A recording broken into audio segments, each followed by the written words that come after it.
Greetings and salutation, adventurers. Beneath every dragon worth their salt is a nice, healthy dungeon, and here on this channel, we've talked a lot about them. A whole 10 videos about various topics all related to the abundant topic of dungeons, and in my infinite generosity, I have found a way to compile them in one place for your ease of viewing pleasure, with the outros and some of the intros chopped out for easier continuity. So by the end of this video, you'll see dungeons under a whole new light, and realize that you really knew nothing about dungeons.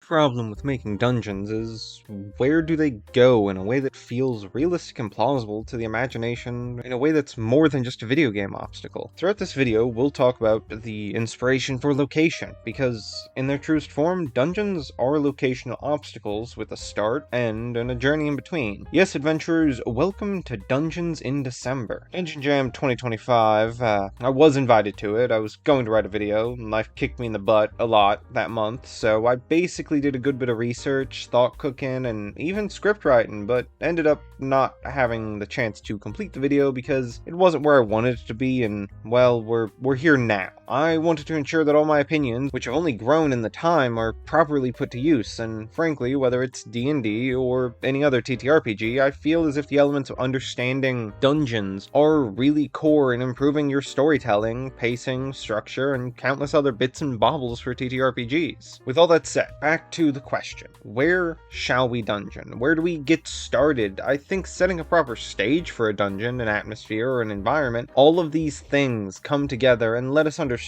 the options we have for what interesting dynamics, challenges, and changes can occur within the journey between the start and the finish. We'll be looking at various places that you might be able to foster for your fictional locations. Things to consider when introducing the element of magic into the sphere. It's important that I want you guys to understand if there are places that interest you more, if there are places you might want to get to know more about, I'd be more than happy if you dropped a comment. Hey Mag, what do you think of libraries? How can they make interesting dungeons? Hey Mag, what do you think of the Forest of Death from Naruto? How would you run that as a dungeon? If I get to cooking on the idea, I'm not very opposed to putting in some brainpower towards it. I may respond to your comment with a bit of advice or some thoughts, or heck, I very well make a Patreon post about it. Make something more formal and structured while we're on that. So if you enjoyed the video, feel free to check out my Patreon, which is free $99. If you watch this in the future, you may see a paid option, but at the point of posting, there is no way of giving me money there. So you guys only benefit from it. Where to start? I think nature offers us the best natural starting point. We're going to start by talking about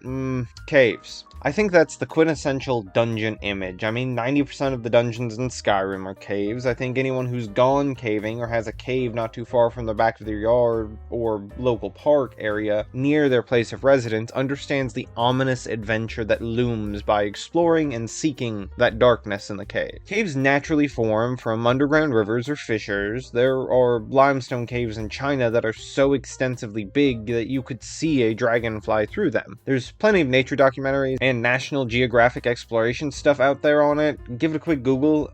They are scarily huge. If you want to see a mountain carved out, well, you're welcome. What is it about caves that conceptualizes the sense of adventure, the sense of danger, and the sense of exploration? I think it's pretty easy. Most caves have very little to absolutely zero light, so that has one of the most immediate primal fears, the unknown. Beyond that, caves are very tight, cramped spaces. You are dealing with rough terrain, as the TTRPG scene would call it. Complex climbing and narrow passages. You want a bit of Magpie advice, which will obviously be sprinkled throughout all 10 of these videos, whether you like it or not, so you have to watch all of them to be able to complete your bingo sheet. But allow the reality of the environment to dictate more of the challenge than we typically do. Caves are hard to get through. Again, if you watch any of these nature documentaries, you see equipment, you see teams, you see time spent. It is insane the amount of effort that goes into just exploring, let alone having time to find an ancient tome that might be able to stop the once thought dead lich. It's something that can really raise the stakes if your party already has the pressure and time present in their story. Or perhaps an ancient spirit whisked away and kidnapped an elvish princess and now you're having to race against time in order to save her and hope that she doesn't get sacrificed to revive a long-thought-dead Dragon King. Having just athletics checks or just survival checks can help expedite stuff, but sometimes making the players just scribe the maneuver. There are plenty of instances in which you can't make it through a cave in full plate armor. You can't make it while wielding a great battle axe at the ready at all times, so there are these moments of vulnerability. There are these moments in which you'd have to unequip yourself in order to proceed. But that's where the story, the onus of the risk, is upon the storyteller as well as the dungeon master, that you have to make the stakes important enough to deal with this tedium. Something else that I want you to keep in mind with caves is that there's really not a whole lot of sunlight. Very often there's going to be not a whole lot of plant life either. There's no producers, so there's not really a whole lot of sense of ecosystem in there. There are temporary residents. You'd see bugs, cavefish, bats. Anything bigger would just likely be visiting for shelter. Now, obviously, we'll touch on it a little bit, but a lot of times magic is where you can meddle with caves, because a lot of caves aren't going to be fully exposed and have the necessary elements to properly sustain an ecosystem.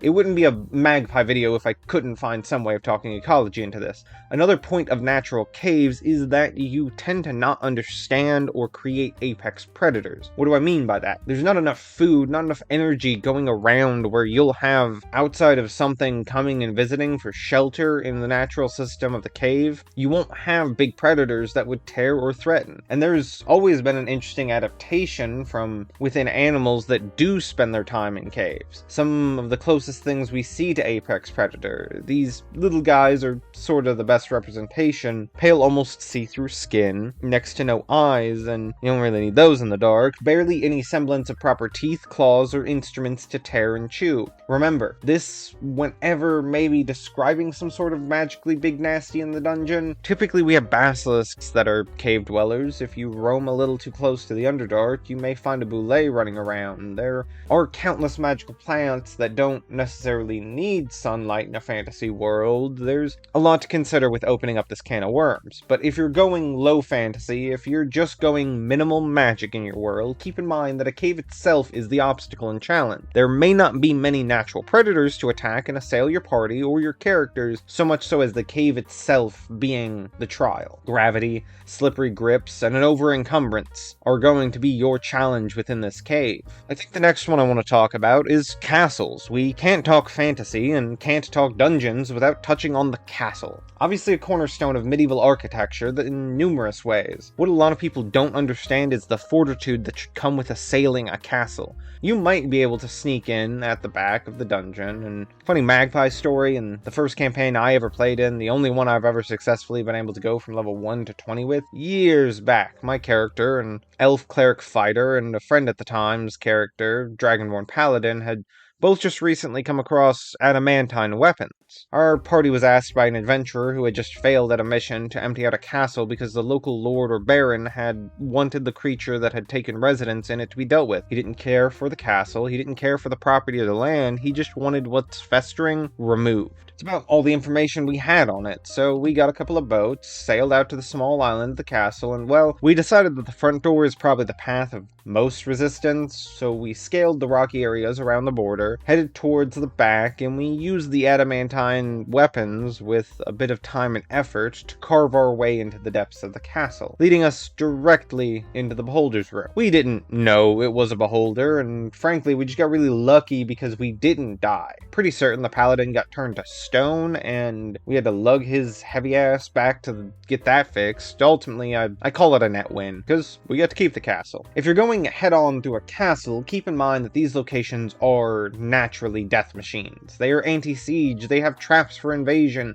places to catch people, lock them in, and pour boiling grease and oil down on them, and catch them on fire. They have places to drop insanely heavy things down on them, and crush the invaders. This offers numerous elements not only in a siege of an enemy kingdom and an enemy land, but when you're dealing with an abandoned castle full of ghosts, or if you're dealing with something that is haunted, collapsed, where you don't know what's still viable, you don't know what's still secure and safe, what might pose structural damage. As far as castles, I know the bearded halfling tends to loom in some of these videos. He probably gets mentioned more than I would like, but unfortunately he does have an area of expertise when it comes to medieval things. So, dwarf, if you're watching this video, and I know you will eventually, drop a comment for these fine folks to tell them other interesting things you can do when dealing with castles as dungeons. With that, I want to move on to the second to last of our real-life examples. I want to say that the pyramids, similar to castles, were fascinating structures. There's a reason they're one of the wonders of the world. They are tombs, meant for the very important people with a lot of riches to be sealed at the bottom, so the right motivated party, and they're gonna go down. You might be dealing with the Pharaoh's curse. The wonder that you always deal with the mummies is that if they're up awake, what if they're still running around? What if their guards are? I think there's a lot of potential to easily take a pyramid and pivot into something dangerous for grave robbers, but perhaps you're an honorable grave robber, not seeking to disrespect the dead, but perhaps the Pharaoh's magical sword that he was buried with is the only option to slay an oncoming enemy horde because of its great magical ability. It's something to consider, but pyramids, just as castles and caves, offer a very interesting approach to a more structured classical type of dungeon. I think that's,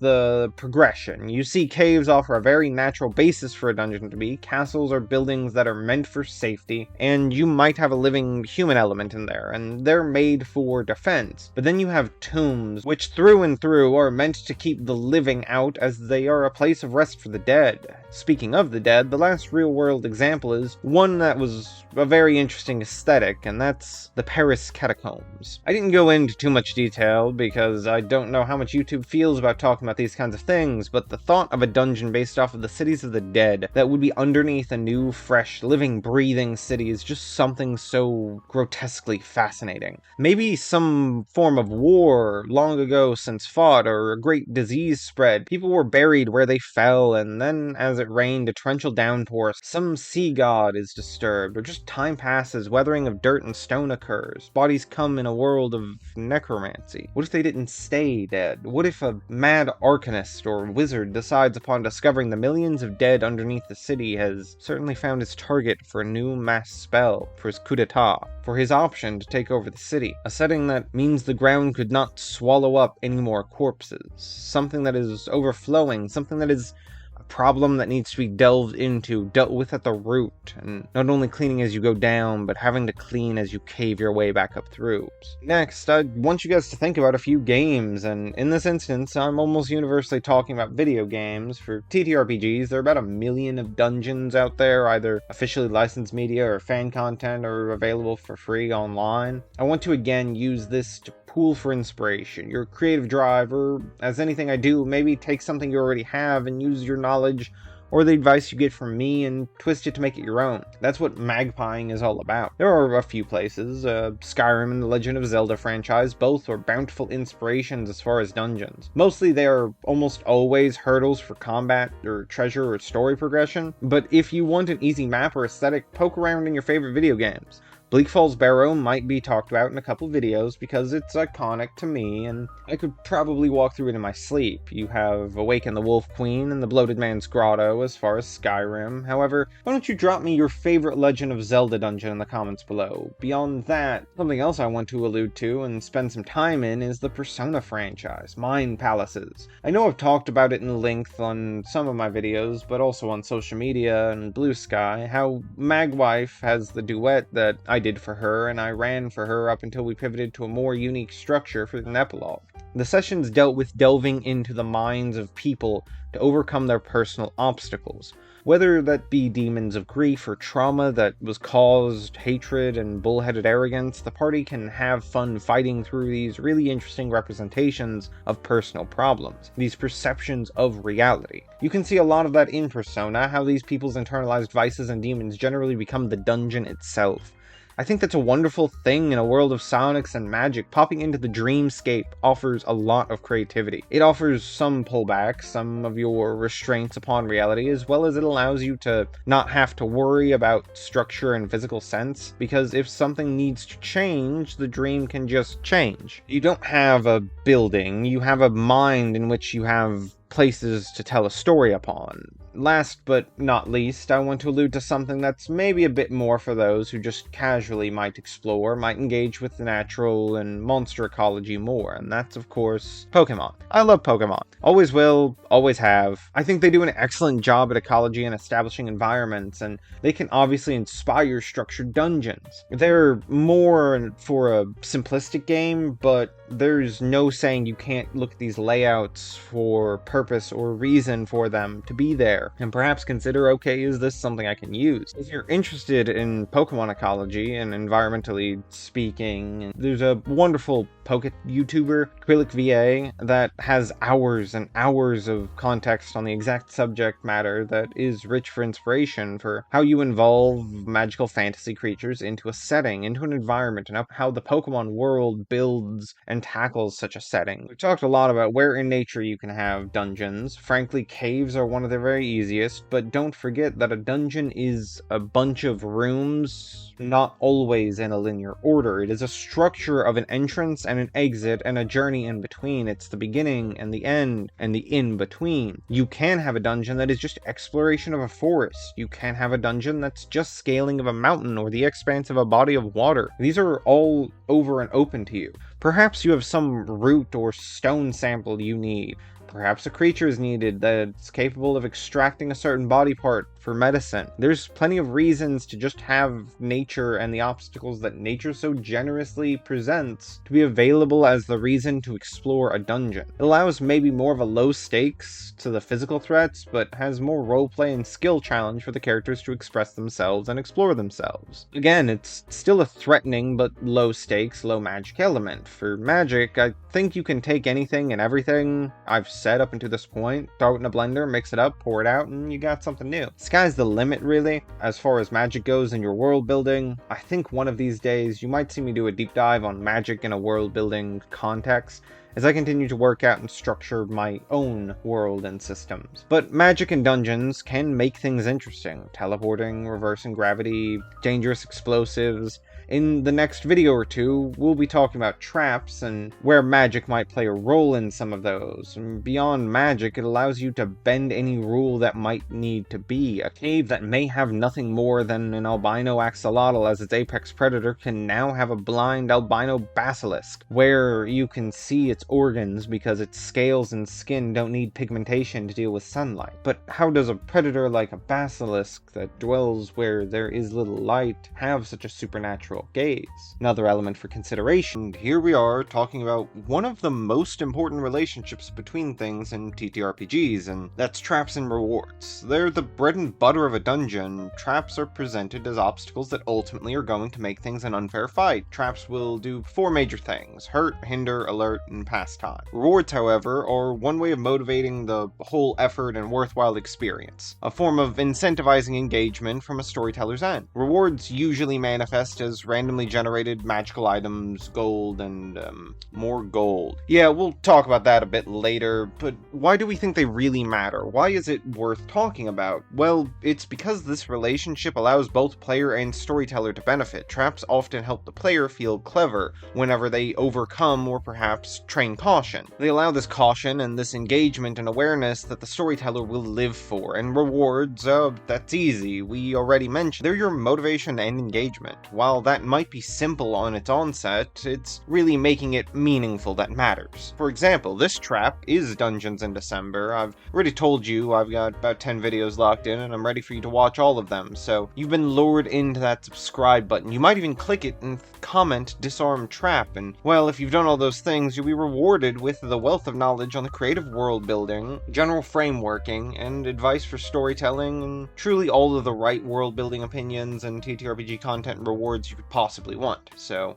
let's talk a bit more about rewards, since you've earned one of many. They're what makes players feel like their skill and effort is a worthwhile thing to engage with. For character and player, it's what makes the time spent at the table feel like an accomplishment or progression. Adventuring parties may receive a lump sum of gold, but we all know mere gold doesn't motivate anyone to true greatness. I mentioned in my last World Building 101 more world building tips that gold is a bad system, and given the proximity of these two videos being created, I've yet to come up with my solution. I've just begun to form out and plot out my TTRPG secret sauce overall, so for the sake of this video, give the party coin, but don't cripple your economy. Make sure you have a healthy lines to spend it. Perhaps a character is in immense amounts of debt, looking to pay down a family member or a family member's debt. They inherited a haunted, abandoned mansion and they need to refurbish it. Maybe they're looking to buy a dragon and have to keep making intense down payments. Oh, you've triggered my trap card, so let's pivot back to traps for a little while. Let's consider the problem of traps, and that's honestly bloat above all else. An overabundance of traps can often make things an unfun gaming experience. The same can be said with combat in dungeons, which, depending on your setup, is quite literally a trap in its own right.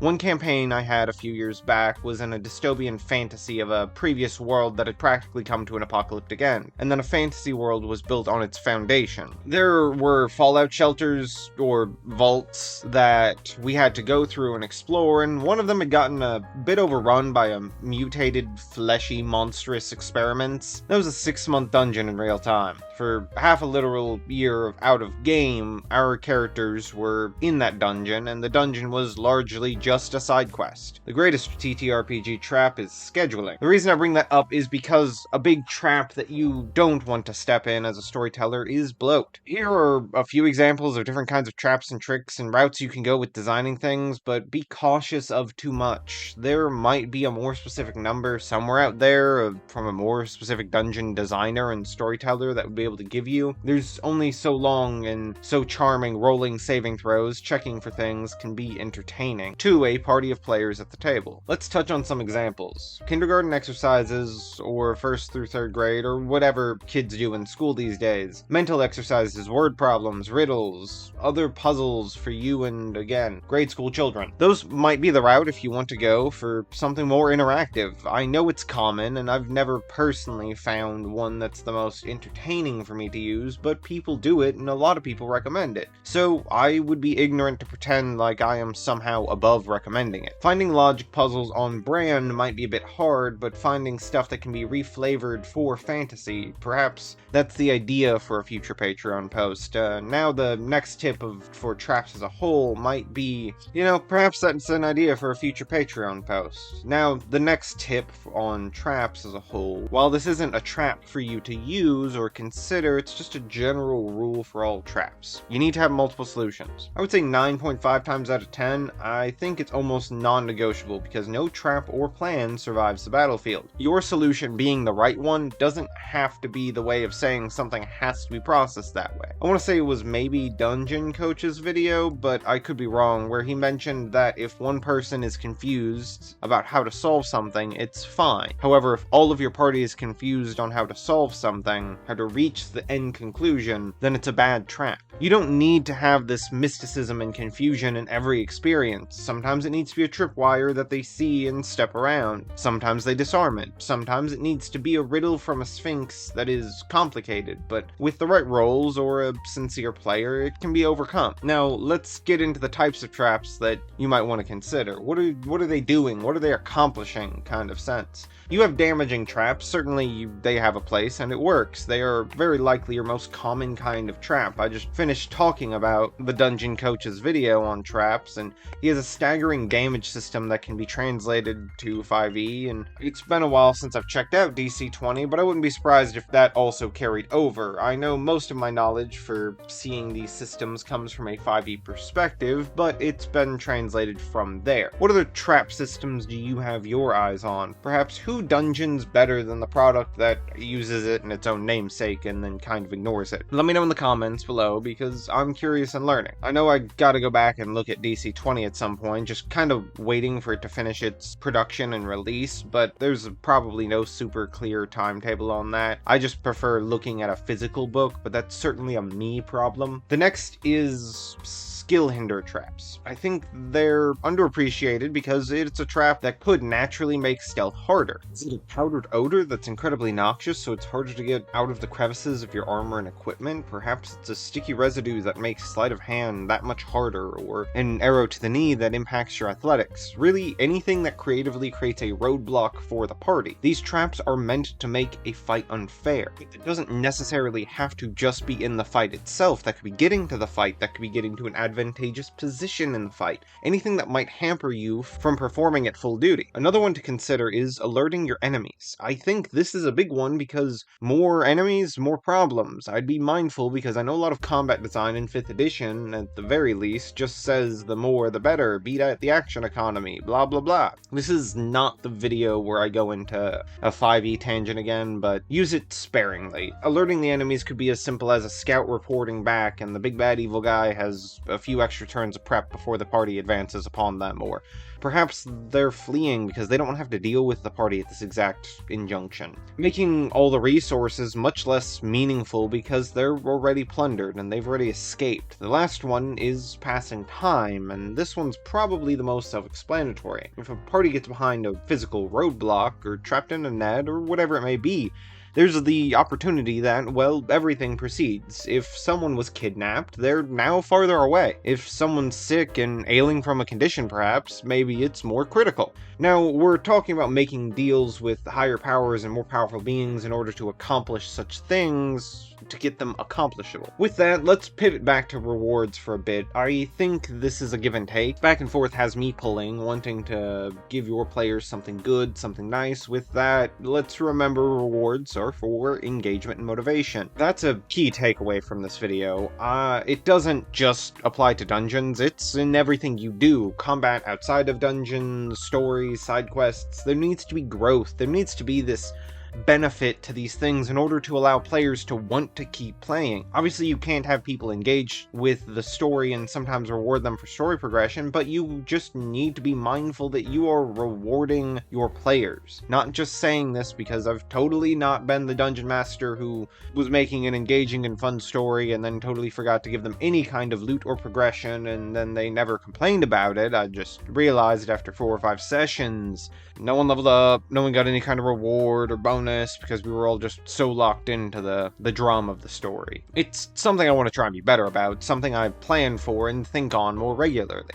This engagement and motivation needs to be done right. There are a few different elements that I'd like to go over when it comes to rewarding people. As aforementioned, gold is bad. You probably want to always give some form of currency, as currency is what moves within most worlds. If your party has independent desires and wishes for things that their characters would want, that they need gold for, then that's something less for you to worry about giving them gold. Just be sure that they have places where they can spend gold and not just worry about it growing and turning into some gold coin golem. On to the next one, world secrets. This one, as most of these, has a little bit of Magpie story time with it. Many years back at this point, I was actually playing in my first campaign I ever got the chance to play with Magwife in it, with both of us as players. She had a young sorceress who was having a rough old time and ended up reviewing and reading a ancient magical book that we found on a mission. And as she was just turning through the pages, and in those pages was when she began to have the emotions finally break through. She started to weep on this ancient magical book. The dungeon master asked her to describe exactly what just happened one last time, just to be sure.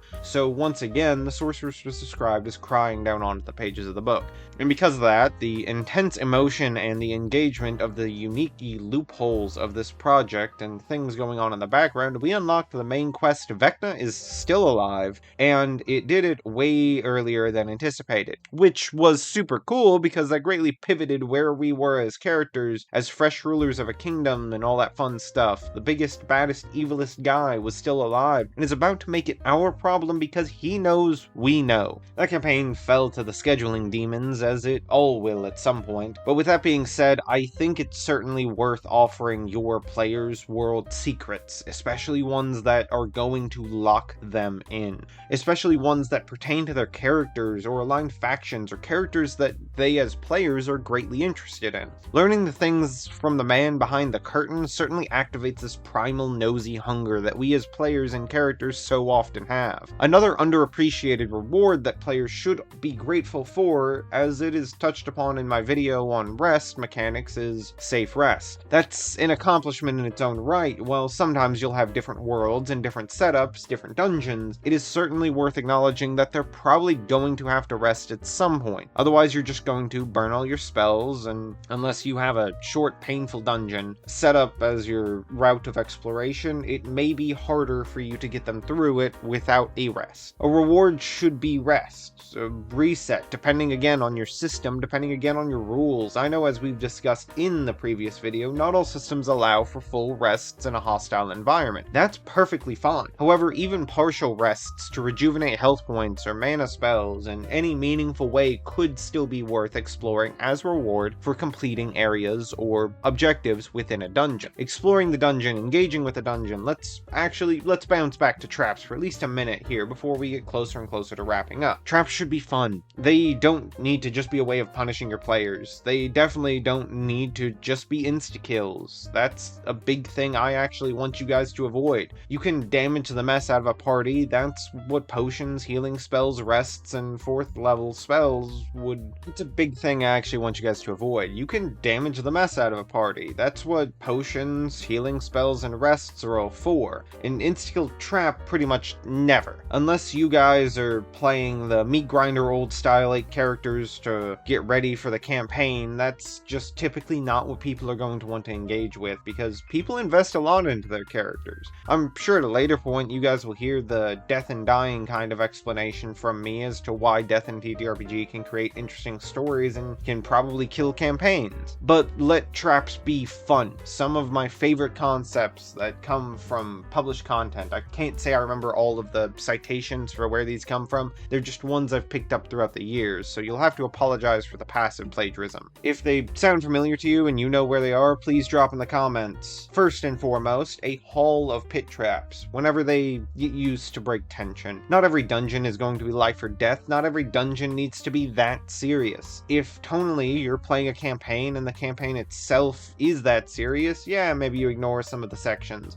But I think in general, some goofy traps certainly are a Magpie recommendation. If you don't want a whole hall of pit traps, one after the other, just do a second pit trap. Just as they pull over or scoot past the wall to avoid it, they take another step and fall back in. Well, the last plagiarized goof is a bear trap. That is, if you attempt to disarm it, it animates a magical bear to attack you. That's cute to me. It's wordplay. Make things charming. Give those goblins and kobolds that have to manage, maintain, and deal with the dungeons themselves something fun to do. Designing unique and interesting traps. Point number 97 about traps. Sometimes traps are social encounters, sometimes in a dungeon included, because you can always find something in a dungeon willing to talk to you. Whether it has mad ramblings or be some ancient item of sorts, something else that I want you to keep in mind with is one of the most classic traps. I don't think I've mentioned it so far, so if you have any guesses, pause the video, drop a comment, and I'll give you a couple seconds to think on it. Cursed items. Those are probably some of the best traps. So rich in role-playing experience and interaction and availability to expose the party to a massive wealth of story elements. It's just, again, to have it be so interesting. Give it a cursed item a silly voice or a silly personality.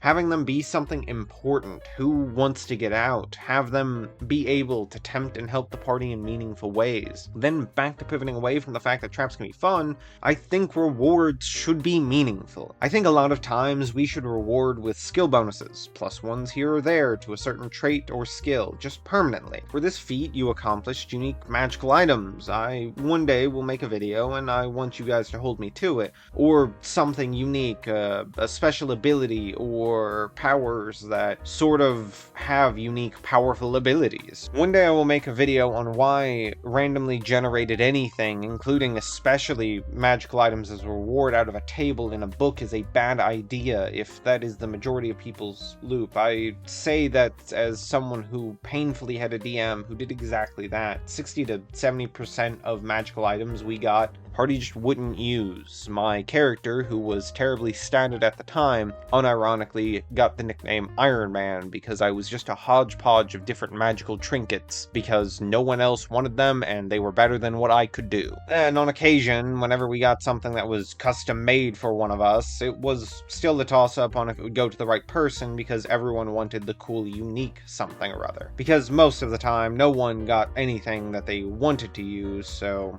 yeah. Maybe they're trying trying to bribe an alchemist so that all these strange, unique flowers and fungi in this dungeon are collected in order to reward them with progression in that relationship. Beyond that, all of your characters should have personal goals. If you need a little help with that, I have a whole video on designing characters. It's an older video, so I can't promise that I won't redo it and improve upon it one day. If you guys want to see more of that, please let me know. I do love making characters unique and memorable, almost as much as building out the world. In general, people should have wants. Even fictional people should have wants. And you should be rewarding them through dungeons and through the whole gameplay with things that help progress and reward. If they want to start a business, maybe gold is a route you want to fulfill. If lost history of this elven empire thought to be doomed and destroyed is something they want to record, maybe they find the artifact that's basically the Rosetta Stone's worth of knowledge and translations that breaks through and helps them realize their dreams. Treasure should be spendable in some functional way, whether that be spent to progress a character's motivations, story progression, or quite literally spent. If you're giving them wealth, be sure they have meaningful places to spend it. You don't need to be selling items in the tens of thousands of gold pieces, because ultimately that's going to start getting really massive and disassociatively boring. Anything I say with any of these videos is flexible and independent to each and every person who plays and engages with these games. What you should be doing is rewarding curiosity, rewarding engagement, and rewarding not just making it a repeatable song and dance. I know it's sometimes a little hard, and I understand and sympathize with that. There's a lot of onus on the Dungeon Master as a whole. With that, I'm sorry that I can't help too much more. I'm sure in the months and years to come, I will continue to give you guys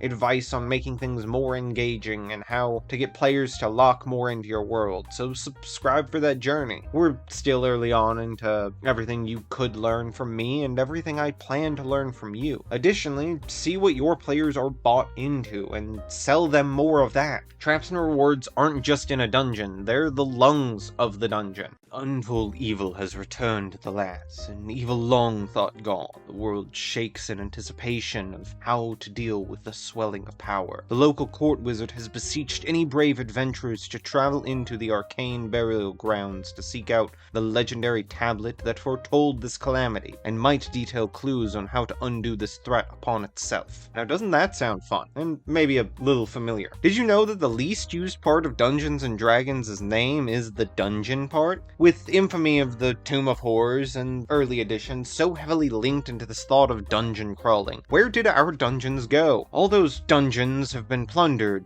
plenty of them solved, and really the truth of it is that the players currently playing a lot of TTRPGs don't really have the desire to crawl through dungeons, endure the spheres of annihilation, and map out the obscene labyrinths concocted in the minds of the mad individuals that call themselves dungeon masters. Now, there's still plenty of players out there that do enjoy a good dungeon crawl, and more power to them, but we can all use a dungeon. Not just any old dungeon, but in fact a particular type of dungeon that if it isn't already in your tool belt, you've been cheating yourself and your players. Now, I think it can still be pretty easy to see why Dungeons of Yesteryear's dragons, they're not what the current gamers want to play, or at least the more popular image of that playstyle most people get into the game for. The Tomb of Horrors wouldn't have persisted in history if it wasn't worth remembering, but perhaps we're short on reasons to send people through isolated locations for periods of time. Well then, you must find the Maltese Falcon, and the last place history remembers it in is the tomb of an old king at the bottom of the mountain. The Maltese Falcon, for those unaware, is a classical film example of what is known as a MacGuffin, which very, very briefly is a plot device that doesn't really matter what it actually is, but the story would revolve around it, its existence, and its importance regardless. It is the trigger of a plot that,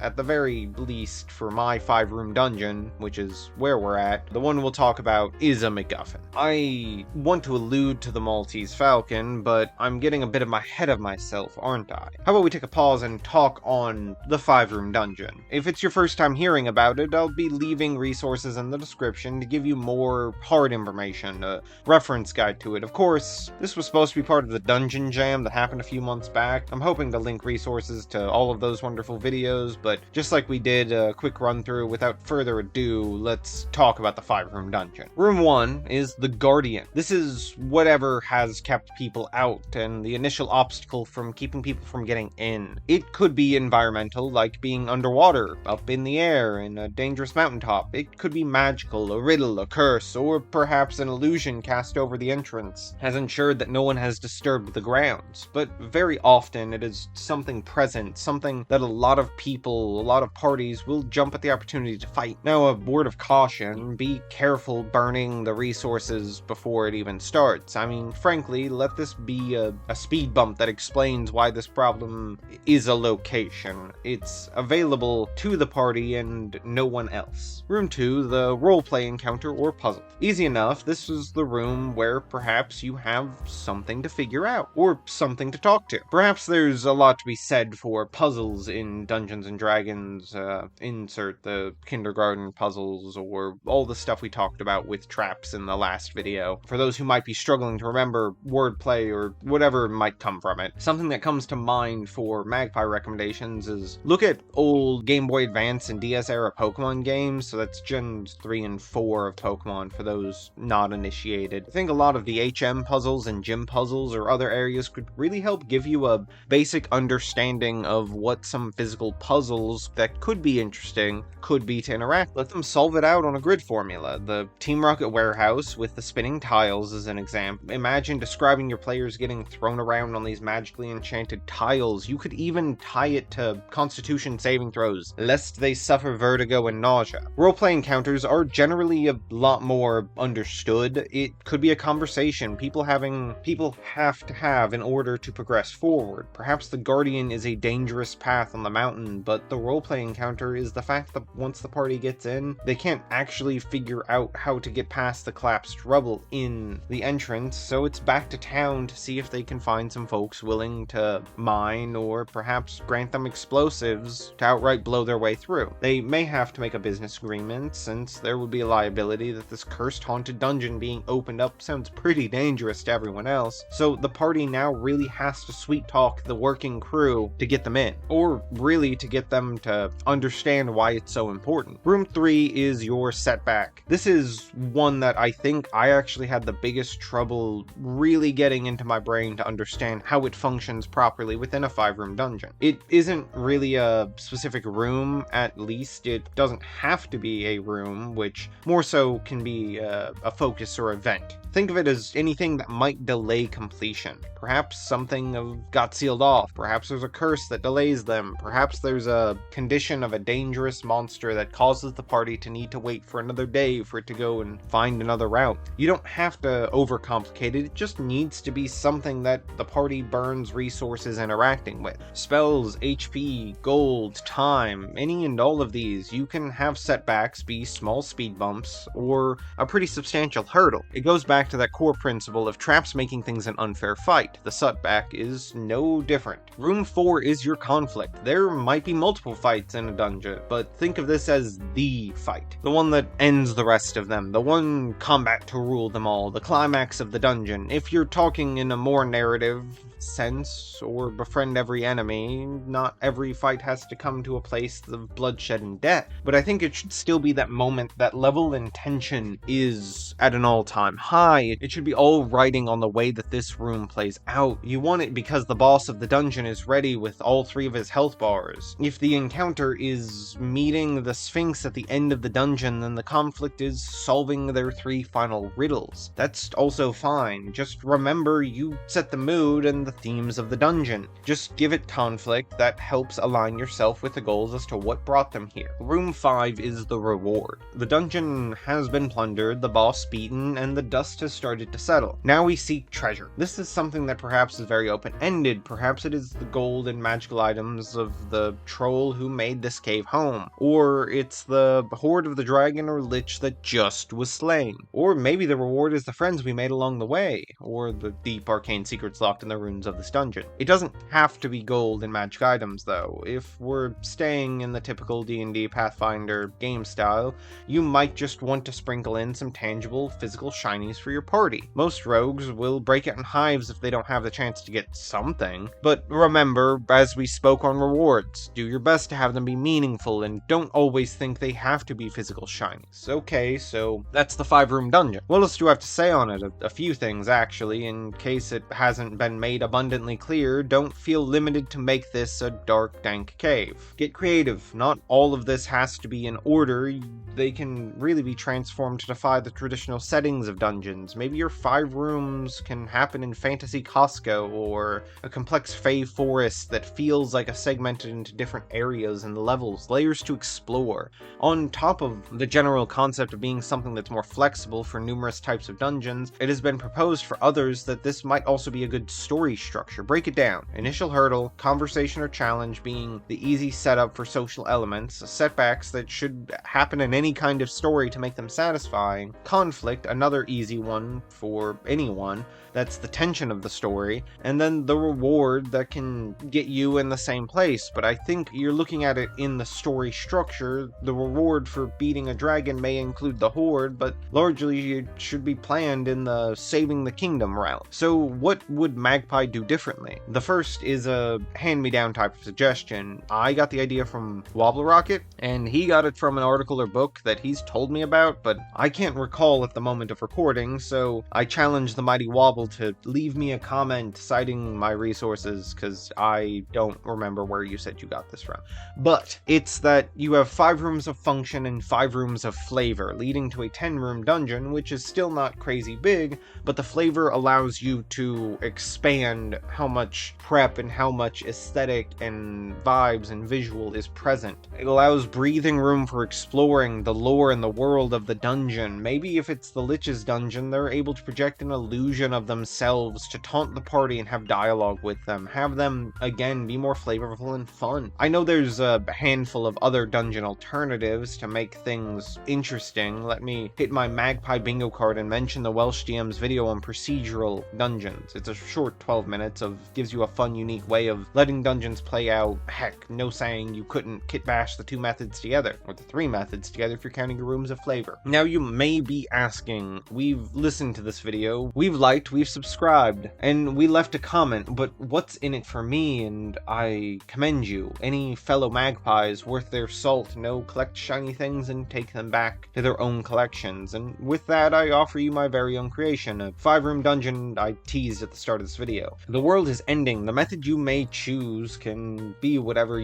suits your world. Dragons, vampires, trolls, a plague, and your adventurers have received summons for an open invitation that summons them to the kingdom's court wizard, pleading for any willing heroes to brave the tomb of the nameless king, whose legends have dealt with this exact problem countless centuries ago, but they took those secrets to beating it to their grave. Now your party must delve into the dungeon, face the troubles of whatever protections the prior king left to ensure his rest remain for eternity, all in order to start this journey of saving the world as we know it. I think this generally sets up the fun premise. I've always liked being transparent as far as my inspirations go, and yeah, I took a lot of inspiration from Bleak Falls Barrow. I love Skyrim, and even so many of their dungeons are boring and repeatable, that's still what I think of when I think of dungeons. I will quickly go through the 5 rooms as I've set them up, and let me quickly rapid fire you through my 5 rooms as I've set them up. As the party gathers details on the tomb, I actually want to put a flavor room before you ever even get to the dungeon. You run into another adventuring party that got the summons. I would advise them to be friendly, have the parties compare notes and measure each other's swords or whatever. Generally, I wish each other well. This can help if the party doesn't have the drive or ambition to hunt down the location, but perhaps the court wizard sent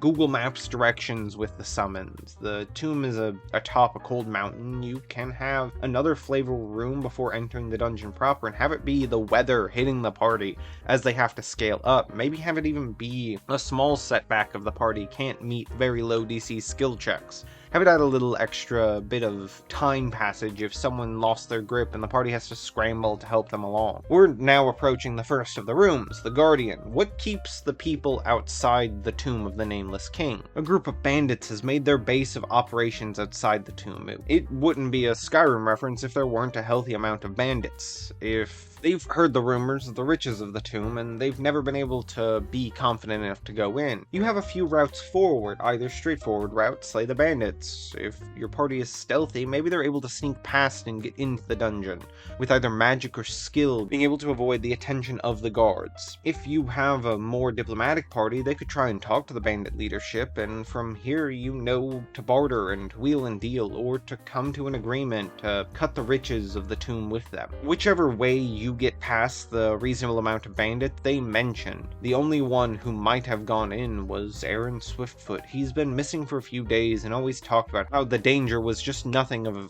but a few rodents of unusual size. You're brought into a fairly linear dungeon. The entrance is open, available to the world, but there's a sense of eeriness of entering upon it. The pressure and weight of something old on the party's shoulders that they must face to move forward. Feel free to meddle with my setup as any number of variations. I want the puzzle to be a locked room full of low-level undead soldiers, enough to give the party a light workout. Skyrim bingo card number 2 is Draugr. However, there need to pass a few skill checks in order to proceed. There is a key that is missing a gem that the party would need to investigate in order to know that the gem would likely be the way of proceeding. However, an adequate perception check would reveal that there's a breeze coming through an area that seems to be a solid wall. Upon closer inspection, it's a thick veil of spider webs the party can cut through, and with enough effort, proceeding down past this route can lead them into an area where they start to hear a howling and yelping. The party can make their way into the room with a rather large spider or spiders and a man tied up into the webs waiting to be consumed. This is a softcore flavor room, but leads the party into the setback in dealing with the spiders and the possible freeing and fleeing of Aaron. You'll make a break for it, especially if the party asks about the key and that it's missing. Or maybe just the party kills him on sight, because we all know what we did in Bleak Falls Barrow. Don't pretend you're above me. Let the party chase Aaron, give him a bit of extra mobility or a few tricks, either quick traps or maybe even some good spells for escape to hide himself. But I'm going to go off and assume that the party eventually gets their hands on Aaron and then the gem. The lock is emerald with various symbols and engravings that the party has to match to get into the door. I am imagining an enchanted stone door that must insert the gem to its symbol with the riddle. To see the king, one must understand that nature and man walk the same life, the same steps, the same order. I'd like to reference the man starts his life with 4 limbs, then 2, and lastly ends on 3. Think of this as man starts crawling as an infant, walks on 2 legs, and has a cane towards the end of his life.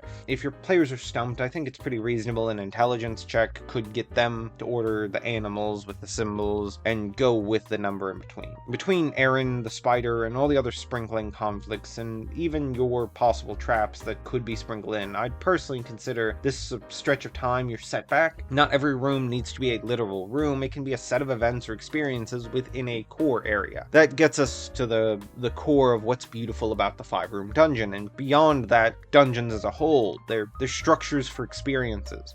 With setbacks and solves, we're in the home stretch. Let's talk about the final fight. Well, 5-room dungeons very often are antagonistic in their setting, generally not giving hard stats, but more so aesthetics and guidelines and structure. That'll be no different, as I'm sure you all know, at the very end of Bleak Falls Barrow, guarding the Dragonstone is in fact a big bad undead. I'd want something well past the weight class of the party, since ultimately they're going to be fighting one scary guy. They need to be tough enough to fend off the party of reasonable risk and danger. Another Magpie tip of the day, if I've already not given you, 200 of those in December, but make fights hard, but you don't always have to aim for incredibly lethal. That's sort of what challenge rating is there for, but sometimes your party needs to sense danger, but not death looming on the horizon. So I'd say a powerful undead guardian, one dressed in armors of an ancient world, speaking a long-lost tongue, one who tests the party. You can either have the party beat them, or perhaps merely fight them long enough to get his body damaged enough to be the bloody condition,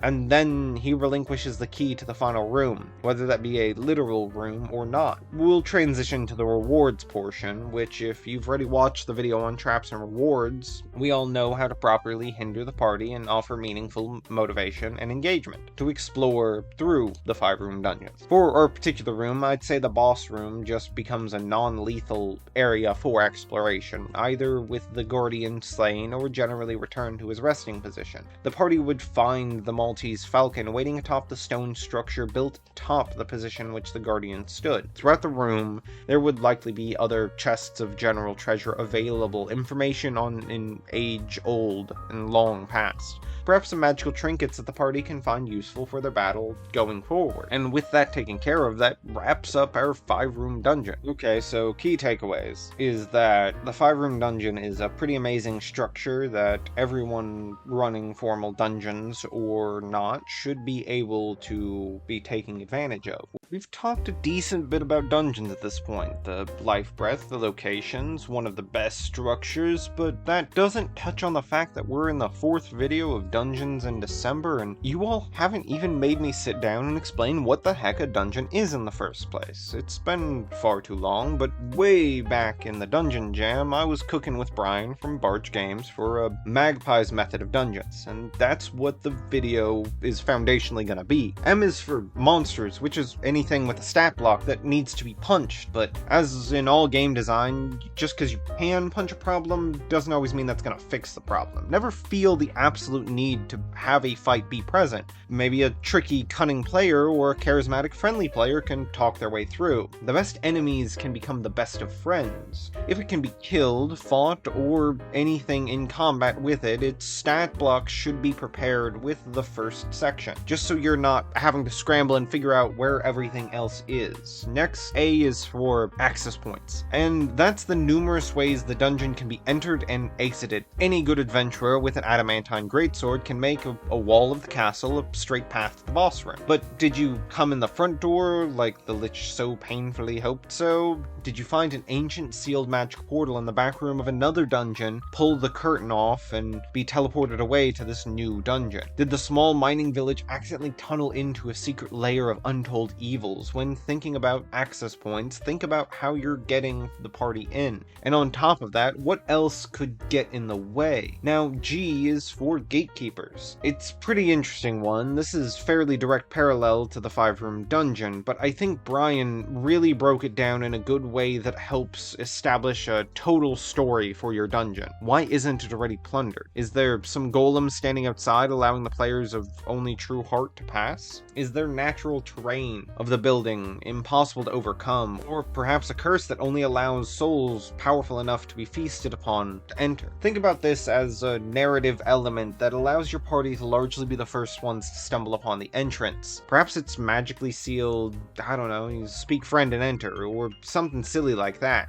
Next, P is for puzzles. Remember your monsters was anything that you needed a stat block to punch? Well, puzzles is everything you couldn't hope to punch your way through. Not saying you can't, I'd let the monk try and punch his way through a rolling boulder, but I digress. Think of this as any and all obstacles that can't be fought with or spoken to. There's resources and videos out there that talk through how to improve traps, wink wink, and I love Mirror Force as much as the next guy, but sometimes you gotta rely on the KISS method, another one of DM Heraclitus's favorites. I think you should let your parties use their skills. I say proudly as someone who has played a barbarian in the party who was the trap detection method, because whatever I walk into or through, my barbarian was going to endure and survive. For those who don't know, the KISS method is keep it simple stupid. Let the bard remember stories he's sung and told about types of trap that they have had them. The rogue naturally shines in these sort of situations, but a ranger adept in their own observations can likely tell their way that plants grow and evolve throughout a dungeon would indicate where it might be safest to travel. The next one, admittedly, is pretty meaty portion of your dungeon, and that's the itinerary. So I is for itinerary. This is the dungeon as a whole. I want you to think of this as the section of prep more than anything. As small bit of the party's objective, think not only in the main thing of the dungeon, but the general map. What story beats can happen? What needs to happen to really get the experience of your dungeon? I mentioned it previously, and I talk about it all the time, but the the dungeon's main thing is something that I want you to really think on. Why are they, your party, here? E is for exits. Well, yeah, you gotta leave at some point, which I mean realistically you don't have to. If a lich can stay down here, waiting to see who survives this troublesome dungeon, maybe you can too. It's worth thinking about an exit plan, not just the Skyrim way, where the exit is a lever that opens up a stone door that just leads you out the front door that you came into, but what needs to happen for the party to check this one off as complete? What needs to be accomplished for progression? Is there something or someone trapping them here? Could they leave as if they left the front door open? Or perhaps they can't leave until they get the answer to save a party member's life. The exit is a physical location, and it also tethers together the itinerary to present themselves a generalized path or paths out. Last but certainly not least S is for secrets of the dungeon. The goodies to be found along the way. Yes, look straight forward and find what loot is available to properly be pillaged in the dungeon, but also think in a more complex path. Are there dangerous truths to the world that the party might come face to face with? Is there some next great quest that can be started by the loot of this dungeon because yes, a new hand has touched the beacon? Just keep that in mind. Secrets should always be surprises. I know I want to talk to my players about all the cool stuff that's going on, but secrets are best unearthed by players in the session. You'd be impressed how quickly and surprised a party can scramble to find themselves down a whole rabbit hole of conspiracies when given the right item or information at the wrong time, in a confusing place. I think it's about time we talk about the elephant in the room and acknowledge the truth about what this month really is about. And that's no one wants to be in the dungeons. Well, I hesitate to say no one, but really a lot of people don't understand why dungeons are important, why a lot of times they just don't work. Why do we so often ignore them? I've gone so far as to call dungeons the D&D's ugly duckling, because there's just a lot more dragons in D&D than dungeons, and while again, we won't harp too much on D&D's shortcomings, it's a problem that I don't honestly think is entirely their fault. I know it was Matt Colville that came out with a video so long ago about the change in the game. A lot of people have spoken countless times about how one of 5th edition's greatest failings is trying to be something for everyone, and Dungeons & Dragons in its truest form never intended to hit star power that Critical Role, Baldur's Gate, and Stranger Things brought to it. With all of these different elements combined, you have to consider when things changed. I think it's a very post-Rise where this fervor of character-driven stories is more where we are in this very social and personal game. That's not to say there aren't people who love combat simulators and people who are playing to manage their equipment into the meat grinder type of dungeons that still love that playstyle. From my experience and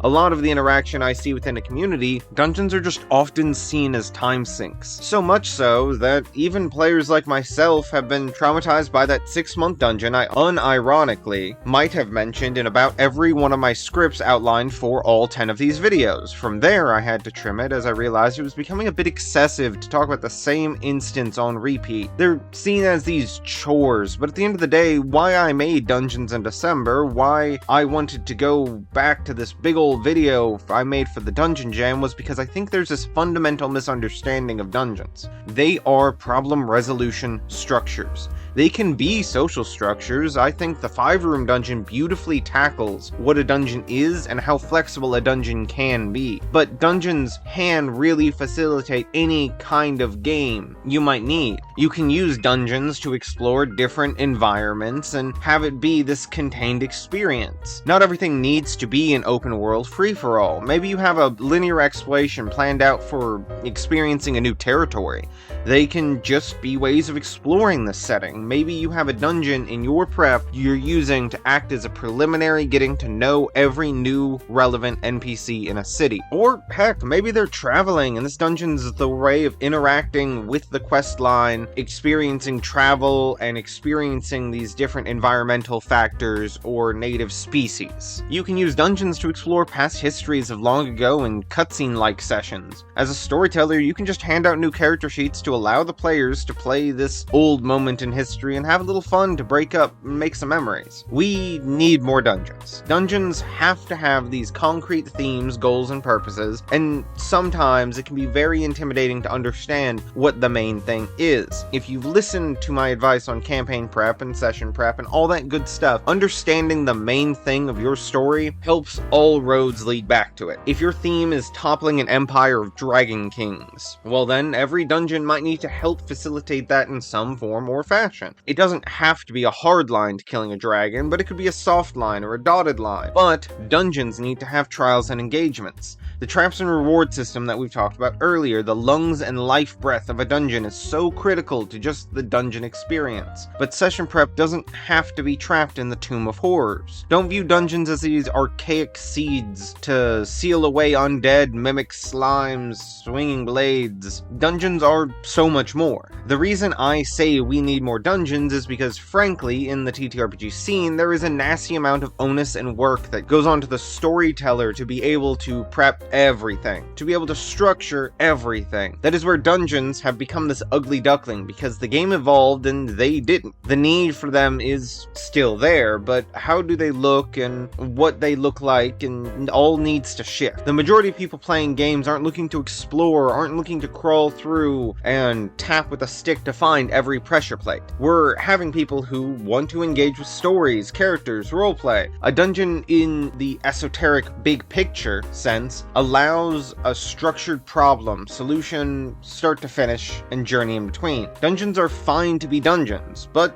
they're also more than that. They can be very useful store-bought. The dungeon can be a tool or a place for a structure or a story to take place in. Classical dungeons with monsters, traps, and all of that in the most traditional sense still peak, still very enjoyable in moderation, but you have to find that balancing act. Dungeons can be role-playing encounters. Dungeons can be political encounters, exploration, exploring environments, history, world building, and yeah, spoiler alert, dungeons can still have combat. We all enjoy combat. We want to put some fantasy superheroes to work, punching bad guys and fixing the world in ways that only fantasy superheroes can do. Keep in mind that dungeons are universal tools. They are intrinsic to the TTRPG scene. It's not something to be thrown in the junk drawer or mimic. You might be wondering, hey Mag, haven't we already talked about this before? And my answer to those who have been on the channel for quite some time now, that the Mime Cadaver is an old video I did. I'm still very happy with it, transferring the Pokemon Mimikyu into a TTRPG setting, but I always had a bit more to say on mimics. So let's take that sweet, innocent little angel Mimikyu, put him off to the side, keep him close, because Mimikyu doesn't like being left alone, and let's proceed with talking about the slimy, sticky-toothed monster. I think mimics are misunderstood. They're deceiving us, which is funny because that's kind of the whole point of a mimic. Yes, mimics are traps. They're obstacles. They are quintessential part of dungeon. What a lot of people underuse or miss is that mimics are social encounters. To elaborate, I believe it's in a Mr. Rex video, if I had to guess, but it very easily could have been another TTRPG content creator on mimics. Mimics are smarter than we imagine. Some of them, at the very least, are capable of bargaining. I know in the cozy game, Fields of Mystria, they have mimics in the dungeons you delve through, and you're able to just offer them food and they give you whatever's in their gullet that they haven't melted into acid and slime and just let you go on your merry way. And that's great. It's actually quite fun. It reminds me of Pointy Hat's Chest Weasels, his take on the original Mimic that was in a lot of ways from the viewpoint that mimics are a way of punishing curiosity and engagement, and I think that is true to an extent of a lot of the very straightforward, simplistic ways we see mimics, but I think they play into this interesting role in dungeons. They're living traps. Mimics are just in nature are shape-shifting ambush predators. They can go in from small, medium to large, depending on how old they are. They can be a little compact mirror, traditional chest, or they could be the whole house or a ship. I think there's a lot of creativity with this, not only in dungeons, but out of them. What if, instead of slaying a mimic, you drag the couple of tons creature out with you and discussing with it that you can offer it safe residence, offer it food, and all it has to do is protect your goods. Frankly, that's one of the most most interesting and compelling things that I'm sure plenty of characters in my world would or have done. Home security in the form of a challenge rating. With the age and sizing up the complexity of the creature, the more power it has, the more mental stats it has, the ability to communicate, to wheel and deal, to interact and grow. They're not just monsters, they're thinking creatures. As I said, beyond a dungeon, they can be fed and trained. Excellent shop defense, excellent home defense. For anyone curious or a retired adventurer, perhaps a home intruder got more than they bargained for when it tried to open your safe. Now, hear me out. I wouldn't be surprised if this wasn't a remotely new concept to you, but what if mimics were just an evolution of another creature, specifically one often found in a dungeon, the slime? Yes, I know there are a lot of people who connect the dots and have them share kindred spirits because they're both in dungeons. What if mimics are the corrupted consumption of magical items and properties that helped it gain a more physical, grimy, solid texture? I think connecting the two helps this relationship, helps make a bigger web in your monstrous fantasy world building, because I think a lot of times we have all of these disparate ideas and all these disparate creatures, but not really a whole lot with the dotted lines connecting, which far be it from me to get into the ecology tangent in a mimic video. That's later. I'm sorry. It is late. Connecting mimics to evolved slimes, I think, offers this evolutionary sense to take on this form of connected things in a monstrous spiderweb of ecology, and it just makes sense in my head. If you like it, leave me a comment telling me you're gonna do the same thing. If you don't like it, leave me a comment and tell me what you do differently. But now that we have the connection between these two, where do we go from here? Well, that's pretty easy. We've got to go back to the main theme of the dungeon. That is, dungeons in December. You have to look at dungeons and mimics in this video as being far more complex than what we assume. Sometimes a mimic should be a funny little trap that someone's going to trigger because they want to open the chest that might have some magical tome in it. Yes, I'm looking at you, Freeran. Sometimes a clever party, a clever player, or maybe even a clever mimic knows more about what it can bargain for, what it can get. It helps make dungeons, again, this social encounter. We spent the last video talking about why dungeons don't work, to come to the conclusion that dungeons need to evolve. Dungeons need to be more than just 10 rooms in this order, with these traps, with these monsters, and this boss at the end. They're a tool and a format that really allows us to look at problem solutions. A mimic being a more complex creature that is capable of thought, bargaining, and desire. A mimic's going to know what might be throughout this dungeon, and what might be able to warn the players of. I know that something with Pointy Hat's chest weasels is that it could be incentivized through just enjoying the party being around. It could enjoy helping the party through the dungeon. Mimics, while obviously not in creatures of insane intellect, we have humans walking around all the time without intellect, still moving throughout the world. Just think of mimics in this unique position to be a social encounter. That's how I want you guys to look at them differently. That's what I want you to learn from this video. Young to old, they get bigger, but they get wiser. They can be talked to. Speak with your local mimics, show them some respect, bring them some food, and maybe, just maybe, they'll help you out. Today, we're talking about fantasy's weirdest little guys. It is pretty routine that throughout a lot of TTRPG fantasy scene, we see that plants are seen as just this weak, neglected species and creature type. I think slimes are very often right up there beside them, so how do we do them differently? How do we address them? Well, firstly, let's take a look at them. What do they do? If a dungeon's best friend is a mimic, let's talk about the dungeon's hardest worker. Yes, the fantasy Roomba. The slime, in its nature, is probably going to be the single-celled, weird jelly creature that's legacy seems to entirely be defined by looming through and consuming the contents of a dungeon. It gets to just be the dungeon cleaner. The slime, just in general, is a bit of a loser, right? Doesn't wield any weapons, doesn't wear any armor, can't cast spells, doesn't often have a face. That's a bit of a bummer. So why don't we sit for a spell and let me throw some names at you? Hedora, the pollution kaiju. Jerry the slime. Did anyone mess with Captain Sparkles? High School Magpie messed with some Captain Sparkles. Drop your resident Minecraft YouTuber in the comments. I know it's not TTRPG related, but I mean, don't make me start the conversation about how Minecraft offers diverse and fun monsters to include in a fantasy RPG setting. Well, it might be a video for another day, but I'll make it relevant one day, I promise. You got Juoblex, the demon lord of consumption. You have Goop, a Ben 10 Alien Force alien. Dirge, what do I mean, Dirge? The near immortal Star Wars bounty hunter? Yes, a mass of muscle in armor. Last and never least, place, dare I say first in our hearts, Felix Five Boots. Why did I just list all of these characters at you? Well, let me pose you a question. What happens when the slime leaves the dungeon? Yes, domestication of a slime, as you probably noticed from about 1 billion different times I've talked about similar things, the inclusion of a pseudo-domestication of fantasy and fantastical magical monsters into a fantasy society, and advancing the world based on these things is a very interesting concept to me. Take a slime out of a dungeon, bring it home with you, allow it to be your sewage and septic system, waste consumers, and help keep things clean. Seems pretty straightforward, right? What if one wakes up? We've looked at plenty of different elements to Regenesis Aesius, elves, steelhearts, giants, but what about designing something that's truly rare? We have creation races, the playable races with predictable, trackable lifespans. We have the everlasting creatures with large swaths of history nearly unpredictably so. What about something so rare it's neither? What about the Lavoia? Ichorites, plasmoids,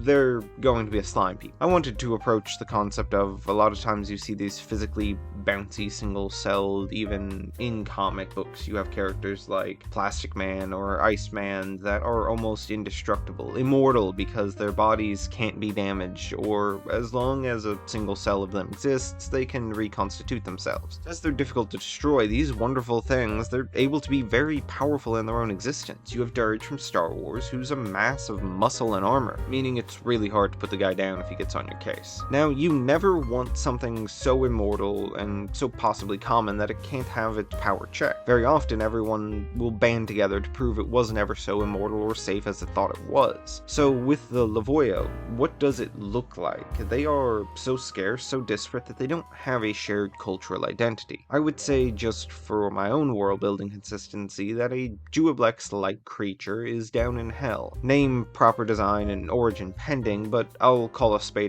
and just say that a Demon Lord adjacent exists in some form or fashion. It would be there to consume the souls not strong enough to take on their own identity as an individual fiend. It's there as an engine or instrument of culling over the population and the magical guilt and resentment within that realm. However, as the creature battles and is harvested, some of it leaks back into what we would know as the prime material plane. To pretty much everyone, that's where slimes come from. Most of it isn't strong enough to be anything more than just mindless goo and be your dungeon cleaners. Again, there's nothing wrong with keeping elements discussed in the traditional sense in that traditional sense. I think slimes as moving traps to consume and clean dungeons are great, love to see them. But we can always use something more. We can always put the original twist. I made the immortal slime people to help me facilitate this conversation. I put this in a deep, meaningful mission and goal video about a very niche, uncommon, frankly, not well-liked type of monster. That way, hopefully it gets watched, because everyone's watching Dungeons in December. We're totes number 3 on YouTube right now. Just check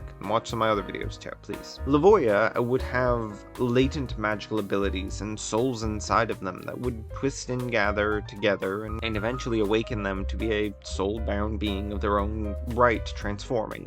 A body would begin to form, powerful enough to constitute free will, decisions, complex thought. From there, they would do whatever they would need to do, whether it becomes a bounty hunter like Felix Five Boots, the world's best boy, or Dirge, who would be pretty scary. As far as it being a playable character, I hesitate. If you just barely wanted to take the concept of the origin point of them being an evolution of the slime and ignore the me world building of immortality, well, you would be doing what's called magpieing, because you would be taking something of mine and using it as your own, which is what I want you to do. If you have the itch to make something your own, do it. Don't let anyone talk you out of it. Have fun, world build, get creative. The world needs as much as we can humanly get these days. Gigants serve a purpose to the world beyond man's understanding. The Gigants have always served creation, but nowadays they're rather misunderstood. Since we've spent so much time building and labeling this world as our own, us creatures of creation and even the everlasting find ourselves at odds with the Gigants. Have you adventurers, you conquerors and cleaners, ever wondered why these magical, monstrous miasmas known as dungeons even exist? Where they came from? Yes, we've had our mad mages delve deep into the caves and make them defendable bulwarks. This world is alive with conflict. This world is alive with magic and and danger, and I think I've found its genesis point. With study and travel, I have found where the plague of the world's dungeons of monsters and despots has come from, and from there I have named the Diganth responsible Dungeon Maker. Dungeon Maker travels the arcane labyrinth of the world, having explored tunnels and traveled through, making dungeons far older than elf or dragon have spoken their tongues and built their civilizations. Now, let's take a step out of the creative and look at what's got us here. Well, you see, the first ever notes I took in a leather-bound book before becoming a cartoon internet bird are about my Diganths. It was about the encounter process with the Diganth and what that looks like, and we'll touch on that in a little bit, but they are the core to my world. They are how civilization and relationship has nurtured and how it has evolved. The relationship in civilization between the creation races, the playable races, and the everlasting, which are your eternal races such as dragons, giants, and vampires, and how they evolve with Diganths. They come in numerous different sizes, plenty of large monsters, and gargantuan monsters would be classified in the world as Diganths. But for the process of these conversations, we're just talking about Daikaiju, giant monsters, Godzilla-sized creatures that roam the world of Asius. We've talked in a previous video about World Cutter, the creature of the realm of darkness that lives with the Leyland people and has a close symbiotic relationship after years of fighting with and learning to interact with one another. And you've learned about Ignafina, the Shahoran Daikaiju, who is a gigantic fire elemental. If you don't know what either of those are or what I'm talking about, clearly you missed out on watching my take on elves, which, fun video. I like what I came up with. If you haven't watched it, ooh, what's that up in the corner? Is that? Yeah, that's a link to the video. You should go check it out after this one. Back on track. We're here for Dungeons in December, and I personally figured that I'd want to talk about Diganths in relationship to dungeons. So Dungeons, December, and Diganths. This is our Triple D video. But where does that lead us? Giant monsters. They're big enough to be their own dungeons. Pretty certain the Welsh DM went all Magic School Bus and had his own adventure called Escape the Tarrasque, but very likely abundant levels of fun. It doesn't quite world build to that core trait of dungeons that I want Diganths to facilitate.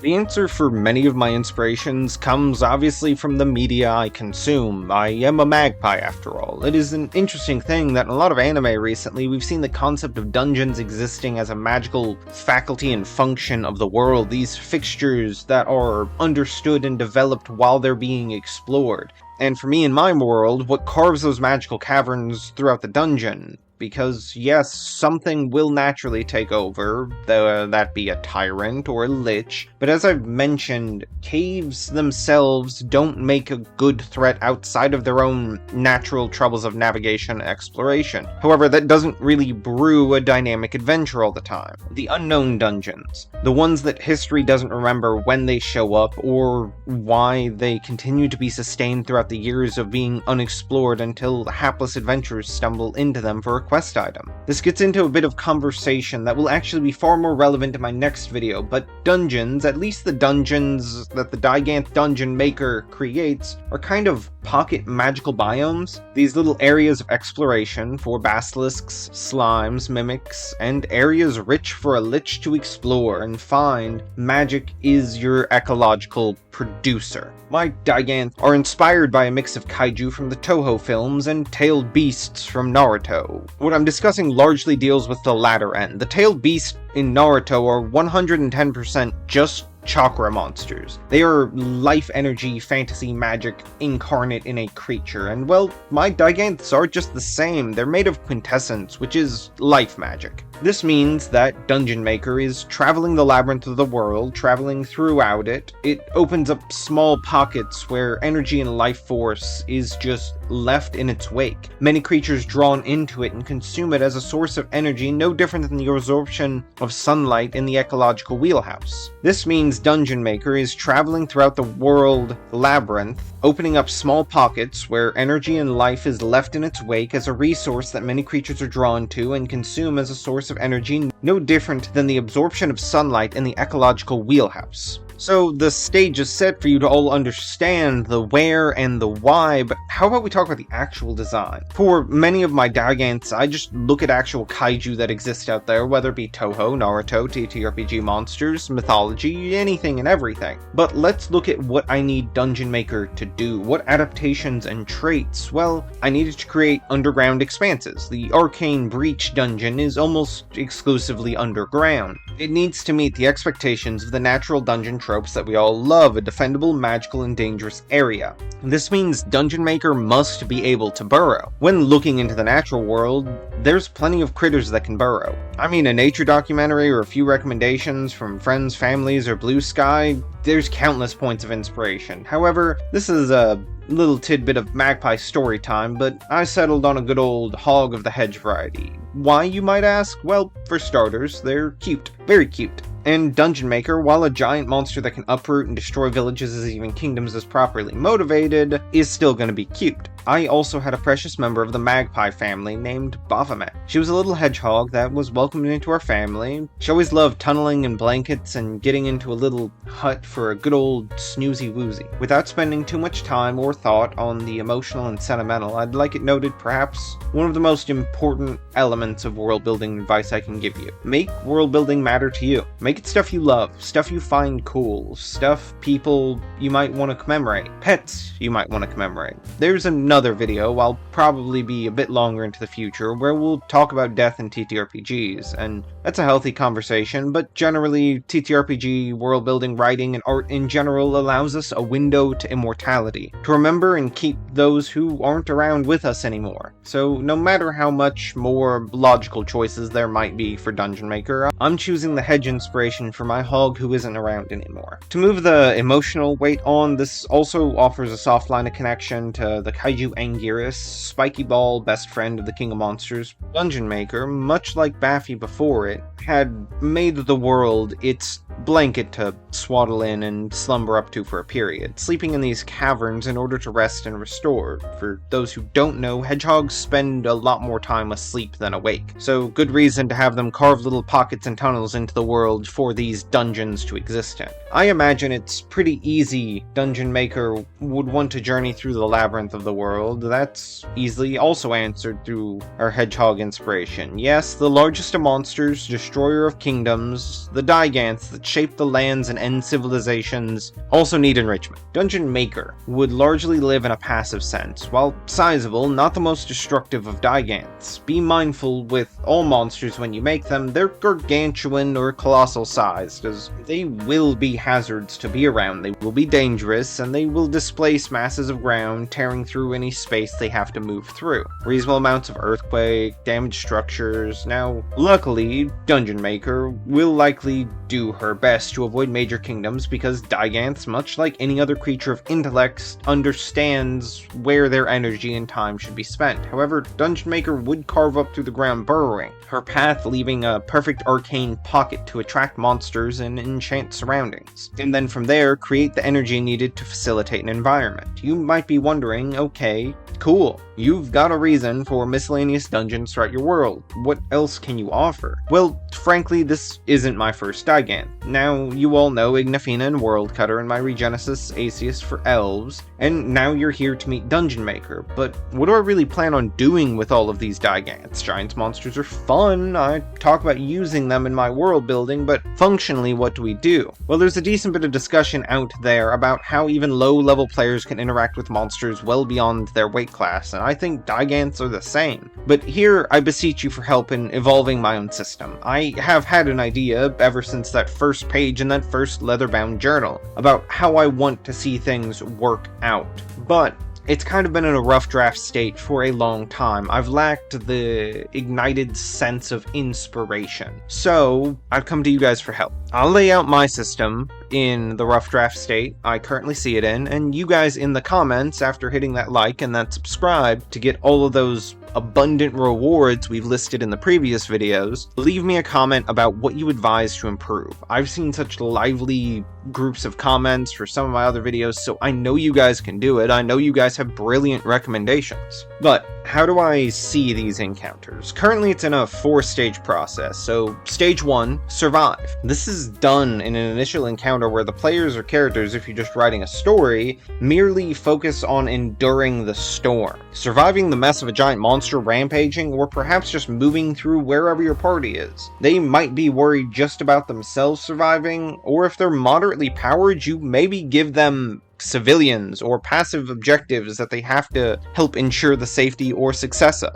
I imagine this would be where a lot of skill checks and a lot of offensive abilities could be used in order to break things away, keep people safe, risk daring maneuvers. All of these fun roleplay moments would exist here. Stage 2 would be a research phase, the picking back up the pieces, rallying the powers that be and the people left together to deal with the problem of the Daigant. Is it mind controlled? If so, how do we break it? Is it a colossal dragon? Well, how do we find the dragon killing sword? This is the quest research and the quest itself. This is where I imagine a lot of the world building and interaction with the journey itself happens. This would be a non-Daigant filled portion, but important in taking down or dealing with the Daigant. Stage 3, the counter-offensive and a small victory. It is pretty straightforward, but this one has to be accomplished after you've already started the process of researching a permanent solution to your Daigant problem. Perhaps you go and hunt down the Daigant while it's sleeping to see if you're able to harm it with the weapon you got to harm it, or test out whatever you may need to for your thesis as to how to beat it. Stage 4, the conclusion. This is where everything comes to the final encounter. Ideal situation is you finally managed to end the situation going on with your giant monster, whether it be slaying them, cutting off the mind control, or dealing with whatever needed to be done to send them back to their slumber. Sometimes your victory can move on to a stage 5 of sorts, where perhaps you beat back the monster away from the kingdom, but now they want to see it permanently dead. And that would be a whole separate journey, or a next set of stages, depending on what the Daigant is and how you destroy something that is pure magic. But that's where my creative process ends. In an ideal world, I want to make a Daigant encounter for just about every single Daigant, and plenty of other monsters that just exist in this gargantuan, giant-sized monster kind of world. But in order to do that, I need to flesh it out, get it a bit more clean and structured. I don't imagine all 4 stages being in one session. I kind of see it broken down into a mini arc or mini campaign, a complex 5 to 10 room dungeon maybe, or 4 or 5 room dungeons, and a mini arc. But that's where I'll leave it up to you all. Please offer me your knowledge and wisdom, tell me stories of giant monsters in TTRPGs, and tell me what worked and what didn't. However, we've got 1 video left in Dungeons in December, and that's crazy to be at this point in the process. Remember, there's a bunch of good rewards to earn to make me work at for free engagement on the YouTubes with all of the different videos. Not every one of them has rewards, so you kind of have to explore every dungeon to know where the treasure chests lay. But it's all free engagement, and you want to know what else is free? My Patreon, which all of these rewards will be uploaded to in order to kind of have a shared hub. It's free 99, it's worth the price. Not much on there now, but that's because I decided to upload 10 videos in 1 month before getting other Patreon stuff uploaded. But come start of the year, we got a lot of good stuff around the bend. With all that, I just have to conclude and say, I hope you enjoyed this video. I hope you make your world building matter and be sentimental with it and make things that are important to you. Tell me if you're commemorating any critters of yesteryear or past family members, whether they be the 4-legged variety or whatever, in your world building. I sincerely love stories like that, and it's something I will delve a lot more on whenever we go into the Death in TTRPGs conversation. Now, we've talked about locations, inconsistency, formatting, prepping, monsters, and what's left. What else can I have to offer? Well, the answer to that is 3 more videos. This one being one of them. So, thank you for watching everything up until this point in Dungeons in December. You've been filled with bountiful information on a vast array of different dungeon topics. But what's left? Well, this one, if you've read the title, seen the thumbnail, I think you're a little bit teased. I think this one's a little bit interesting. I think this one's, frankly, one of my favorites. We have to start off, however, with an important discussion on, sanitation. Why is sanitation so important? Keeping diseases, bacteria, and parasites at bay, those microscopic nemeses of, I'd say yesteryear, but frankly, there's still a lot of problems with sanitation in general in the modern era. All the more so in a fantasy age. A lot of the medieval aesthetic tends to lean back to the years of, I don't know, you ever heard of the Black Death? But good sanitation keeps things clean and healthy. It promotes growth and engagement with any number of other things when you don't have to worry about the microscopic enemies abundant. Okay, you might be wondering, what really are we talking about? Well, in fantasy worlds, in our TTRPG settings, well, if the adventurers slay monsters, paint the walls of dungeons with the bodies and viscera of said monsters, and sometimes the traps in the dungeon paint the walls with the adventurers, who you gonna call? Well, that's where the dungeon cleaner comes in. Yes, we can't put it all on the gelatinous cube of a previous video to be taken care of for us. We need to put on the biosuit and step into the shoes of this higher role. Now, I won't pretend that I invented the wheel for the first time. I mean, I was there and it happened, but nonetheless, I wouldn't be a magpie if I wasn't adept at taking ideas and thoughts of different areas and fictions and inspirations and making them something my own. This is something that I think I was first exposed to at the forefront of the manga Kaiju number 8, but is also plenty apparent in Dungeon Meshi, and while I've never played Monster Hunter, I don't think you can find a better game series about slaying monsters and then making the most of them, and if you can think of a better game series than Monster Hunter, then please drop it in the comments down below, as frankly, I am always happy to learn about lore and world building and structures for inspiration. That's kind of why I have this channel. But nonetheless, the Dungeon Cleaner. This is a type of person that deals with the miserable end of the fantasy world adventure. This person probably smells worse than the Witcher at a bar. Imagine this is sort of like your superpowered leveled tanner,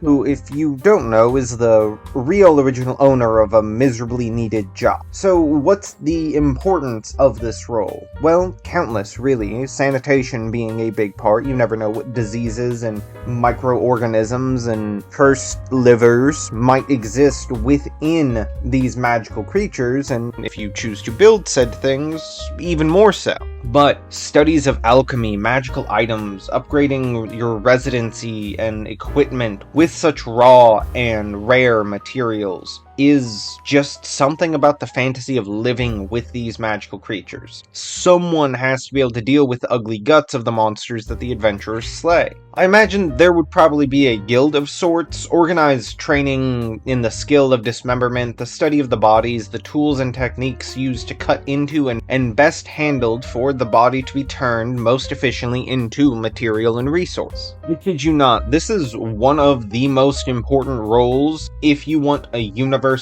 useful NPC. This is the type of person that everyone wants in their good graces. The church wants foul monsters gone. The BBEG needs a rare material for a ritual for arcane power.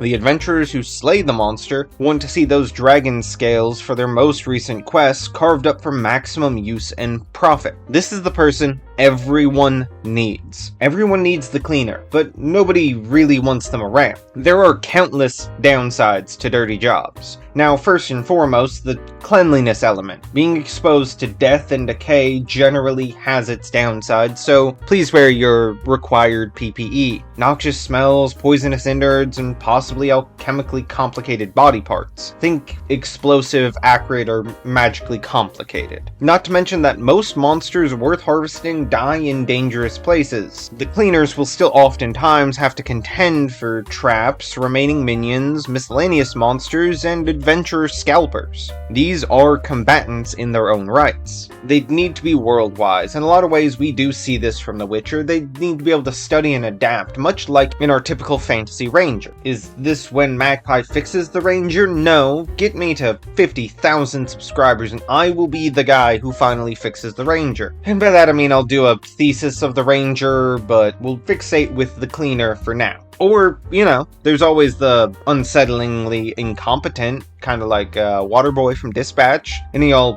play Dispatch?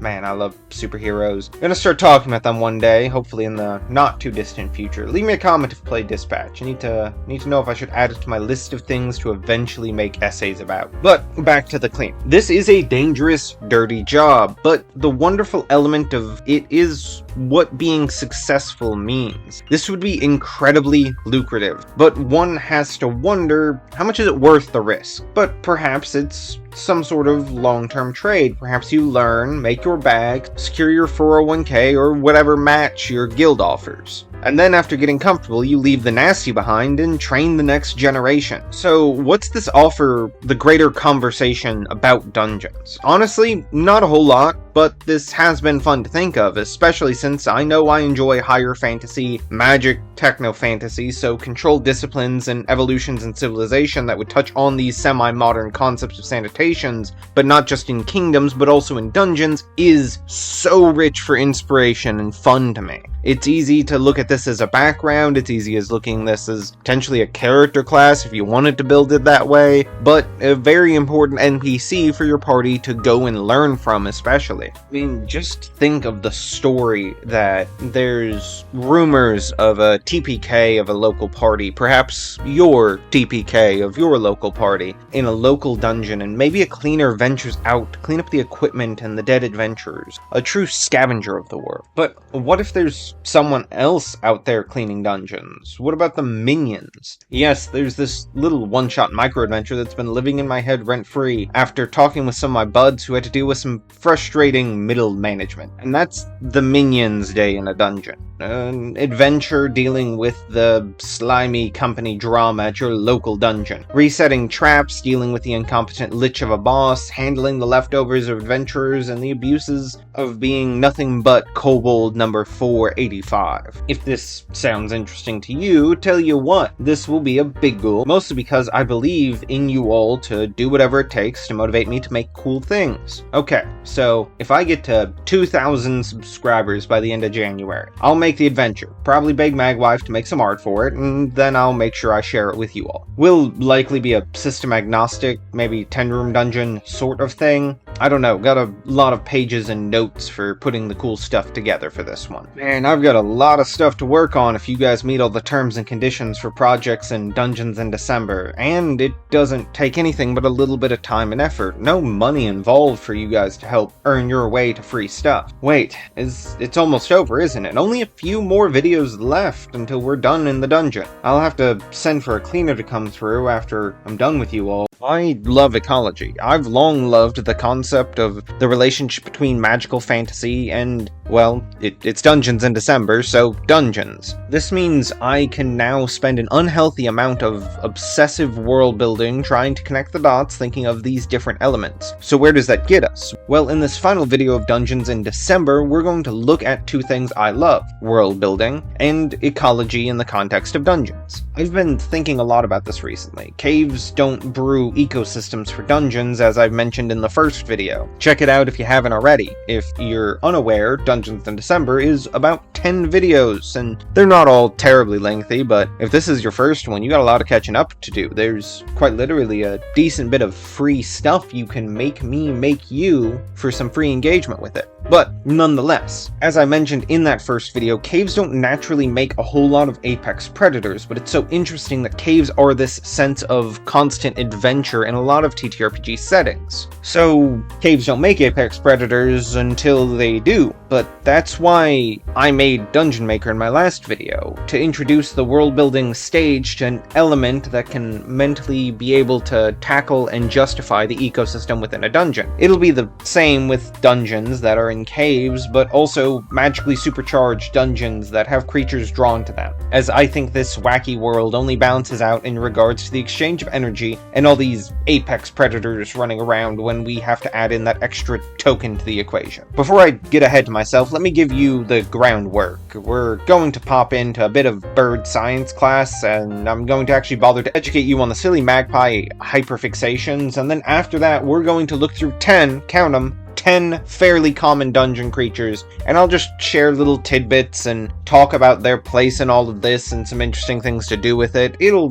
be a fun little experience, fairly casual in a sense. There's no test, there's no science test, don't worry. But I want to go over basics of ecology first, just so you guys understand some of the terms I will throw around. None of it's groundbreaking, you've probably heard it before, but nonetheless. A primary source is the main energy. In almost every case, it's sunlight. In the case of a lot of cave ecosystems, it has to be something wholly unique, and that's where generally you don't see apex predators, is because the sunlight is the primary source of life, isn't terribly present in a lot of caves, so you deal with not a whole lot of plants, not a whole lot of primary consumers who eat the plants, not a whole lot of things that eat those primary consumers, so on and so forth. But we get to introduce magic and say conventions of the world exist, but we get to make them up. So this primary source is a primary energy, an origin energy, usually the sun, but for us magic. Next up is a producer. So what makes the origin energy functionally consumable to other species? Typically it's plants. Typically, in almost every sense, it's a plant. Then you have primary consumers, and those things oftentimes eat the producers. Because we don't have Superman running around walking, being living, breathing plants, a lot of times they're herbivores, or, eat a variety of things. But we're going to be meddling and tinkering with how magic interacts as an origin energy. Plants in the dungeon, sure, would likely be present, but some creatures, I would almost dare say, could be that almost Superman-esque walking producer of said energy. These grounding, almost anchors of magic to be consumed by other creatures who might need it. It does make me start to wonder about the implications of the caloric intake of magic and why that does or does not work, but we'll see. Secondary consumers eat, so I'm not going to explain too much more as far as the consumer levels, because you can kind of piece together what each of these are by their name. But what I do want to touch on is the trophic levels. Energy gets passed down from one to the other in a ratio of roughly like 10%. So if there's sunlight and a plant absorbs, anything that eats the plant gets 10% of the energy it absorbed. So on and so forth through each level of consumer. So that's where there has to be an abundance of that origin energy to be dispersed. So plants that just grow and just feast off of magic would need to be absorbing a lot of magic from the area in order to generally function, to then be eaten, and all this. Pretty straightforward, right? All makes sense. But what interests me the most, what I find the most fun with ecology, is the ecological relationships. Ecology, in the grandest scheme of things, is just a science of natural relationships and how they create an environment from there. So, the most common one is predation, so predator-prey relationships, the hunter and the hunted. I don't think this one needs too much explanation, as it's fairly common and understood. Competition, the natural relationships that occurs whenever two or more creatures or life forms need the same thing, and then what happens from there. It can be any number of things, so it's quite expansive,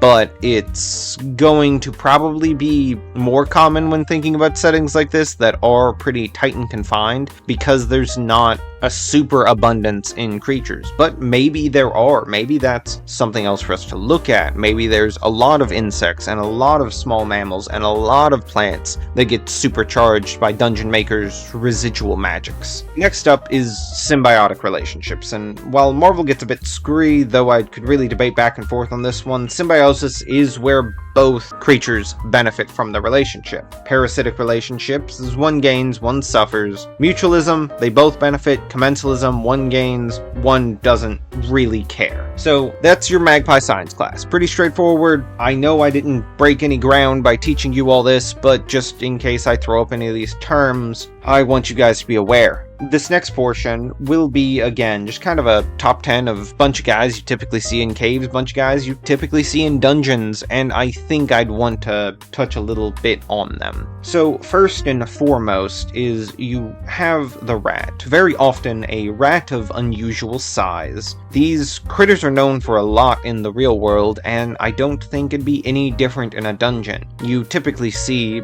especially with cities like New York, once you have a rat population, population, the longer they're there, the harder they are to get rid of, and frankly, if magic is able to sustain plants and then other creatures beyond that, rats might find a cozy home in a dungeon. I mean, think of how many different skeevers we've had to bash and battle in Skyrim. It'd be no different here, but rats carry a lot of diseases and a lot of illnesses and a lot of fleas that carry diseases and illnesses, so it's something that almost adds to this level of the previous video with the dungeon cleaner of this element of not sanitary environments that dungeons should be. If you have rats, if you have these other elements, there should be some danger in handling them, being around them, or at least if you want to spice it up. I'm not saying you have to drop the Black Death onto your TTRPG setting, but one of these days we will be talking about doing big scale events as setting events, such as natural disasters or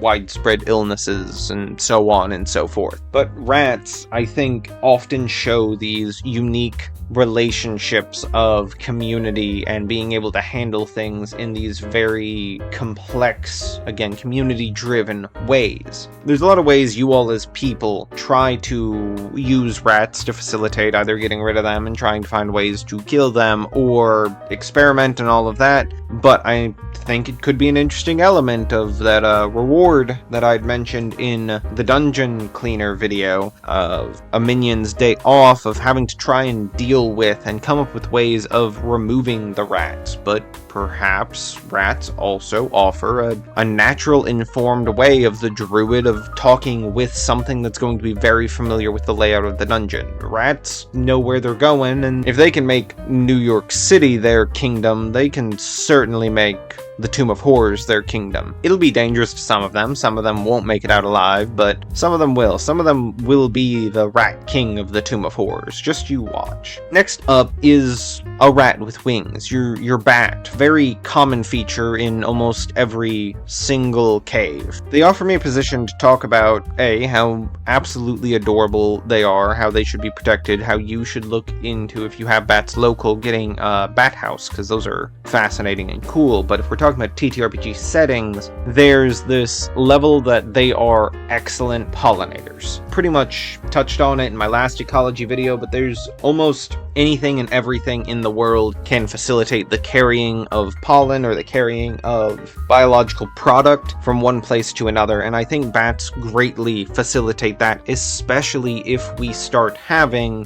plants, berries, flowers that magic grows and magic creates. And I hate how much I want to say this, but if you guys want me to see me make a video of the vegetation that I would inspire from Dungeon Maker, please do let me know. I have ideas, I have some homebrewed stuff, and if you guys want me to share it, just gotta speak up in the comments, hit that like and hit that subscribe button while you're heading towards the comments. Beyond that, the next example, number 3 on our list of 10, and if you have any other guesses as to who might be there, write them down on a scratch sheet of paper, let me know if you got them right. I tried to go for some of the most common and some of the most mundane, and in mundanity you sometimes do have true horror, as our next example is spiders. Now, the spider, as deadly as it can be, is very fascinating even in the real world. These are mechanical assassins of the natural world. They are capable of great feats, they are very strong, they're agile, they're very, very, very, very scary, and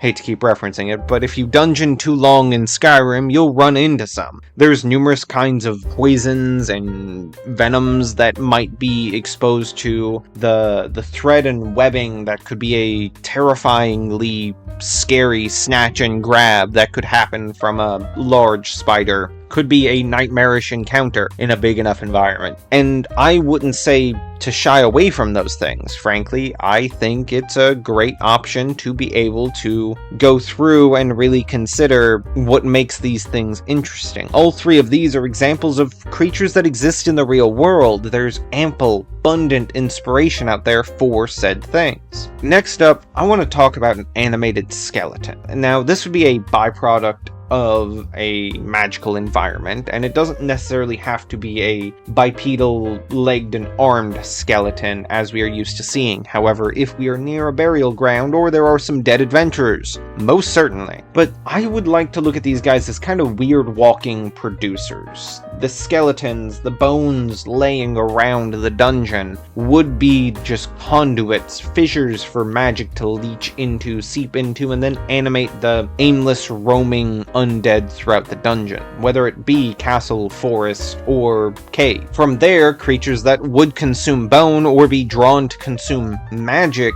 would be able to feast on these walking producers. So you'd have plants, but I view just innately magical creatures like that to also be these resources of just so much magic animating them that a creature that might want the nutritious elements of magic could feast upon them. Next is the basilisk, and for those who don't know, long time ago I made a 5-minute monsters on the basilisk, most because these big lazy reptiles are just adorable to me. So I won't spend too much time on talking on them exactly. I implore you guys to watch that old video. It has some thoughts I've been thinking over a bit more and may delve a little deeper on. But in an ecological sense, I want them to represent that creatures in the natural world do not expend energy when they don't think it's worth it. Yes, there are a handful of animals that might attack a human if they're caught out in the woods. Most of them are gonna run. I mean, like a polar bear and a moose, they're gonna post up, they're probably gonna win. A lot of other animals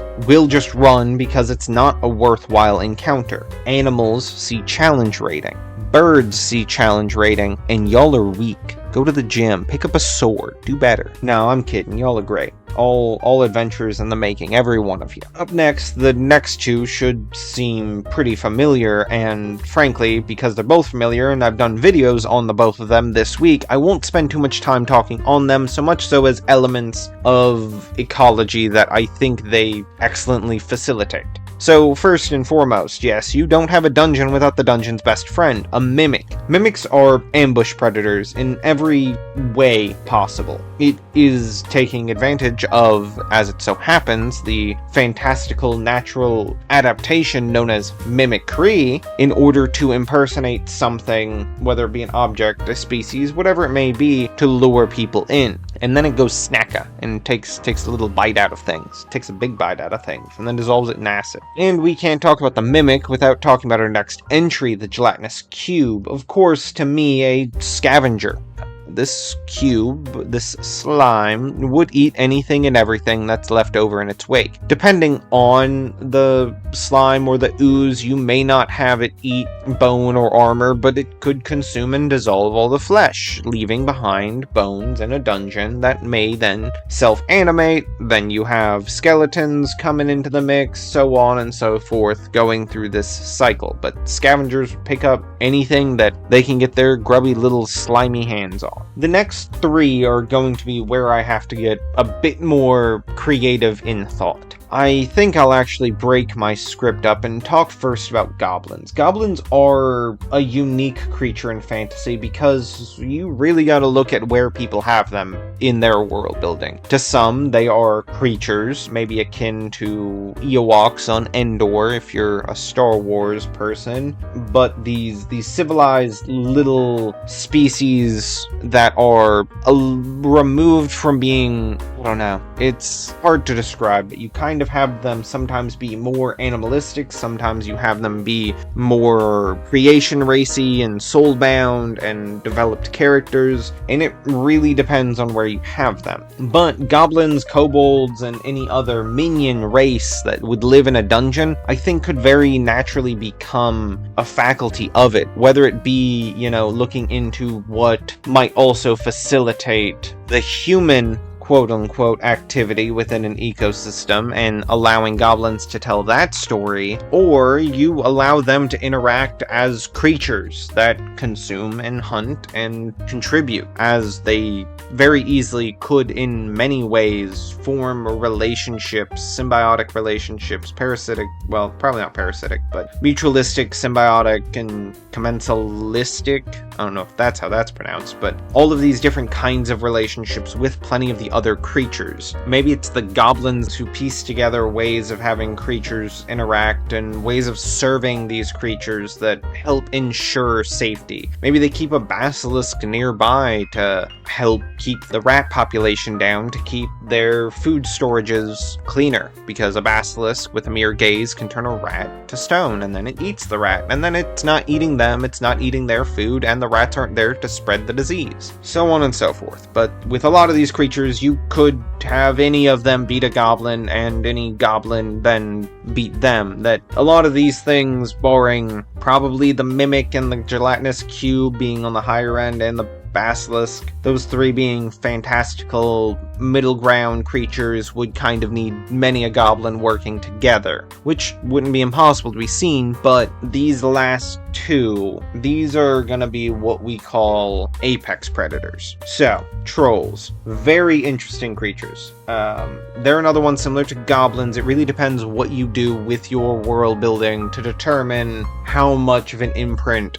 they make upon your world, because if they're immortal, which in a lot of ways the forever regenerating troll might be, that can be interesting, because if you can't kill it, you best find ways of appeasing it and domesticating it, or if not domesticating, at least pacifying it to your existence. Do I think trolls would be very adept at it? Yes. Do I think gelatinous slimes wouldn't have a problem with it?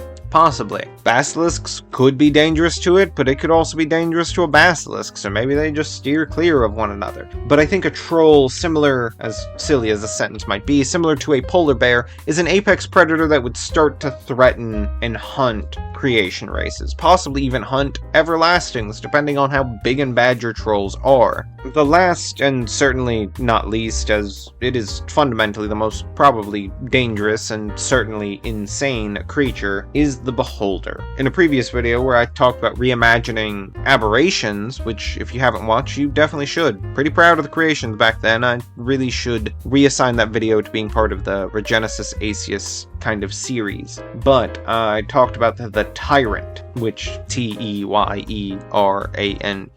if you don't see through my word pun. But tyrants and beholders are both magically drawn creatures. They both get taken into this world and this reality in which they seek magic, being near magic, and there's nothing more magic than the wake or proximity to a Daigame. Beholders are crazy, and I'll just keep referring to them as beholders because obviously this isn't a published bit of material to where I need to be worried about copyright. This is a conversation on dungeon creatures, so I'll just use the common term. Beholders, they probably eat anything, they probably can dream up stuff that they want to eat if they have dreams about said things, but at the end of the day, they also function in this strange place of a troll, of being an apex predator that would define the ecosystem. I guess that's the thing with having all of these dangerous creatures in a confined area. It's something I touched on in my previous ecology video of talking about these interesting developments with having so many powered magical creatures just running around in the world, and that's, at the end of the day, you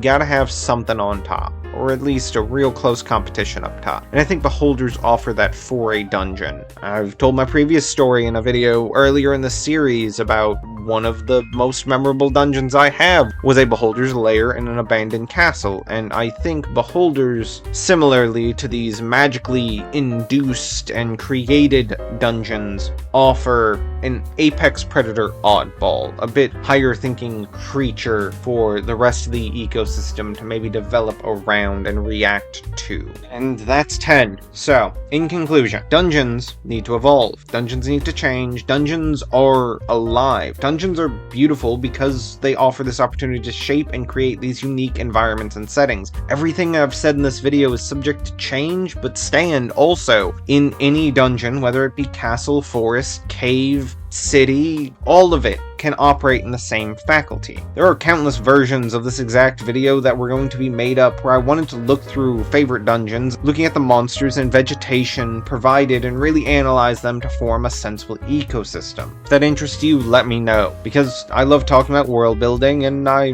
do love talking about fictional ecology. However, I think it's important I go over some other stuff. This is probably, if everything goes according to plan, going to be posted on New Year's Eve of 2025. We're dawning on the end of the year, where we didn't meet all of our goals, but we sure progressed on countless of them, met other ones. I'm very proud of the work I've done, but let me be a bit casual in my goals towards 2026. This isn't going to be a structured, what the channel looks like next year type of video, as frankly I just don't see the point in making that when I'm already posting something on there. I want 2026 to just be as productive, if not more productive than 2025, to use Team Guy's motto, to be better than I was yesterday. Luckily, I am personally scaling back on video production to my standard once a month. I think it may alternate between long and medium length videos. I have 12 videos I'm already beginning the research, outline, and scripting process on. Cause heads up, 10's videos in 1 month has been a very stressful undertaking, so I will be taking a micro break in January. I'll likely upload long-form compilations, one of them being Dungeons in December as a whole concrete experience from start to finish,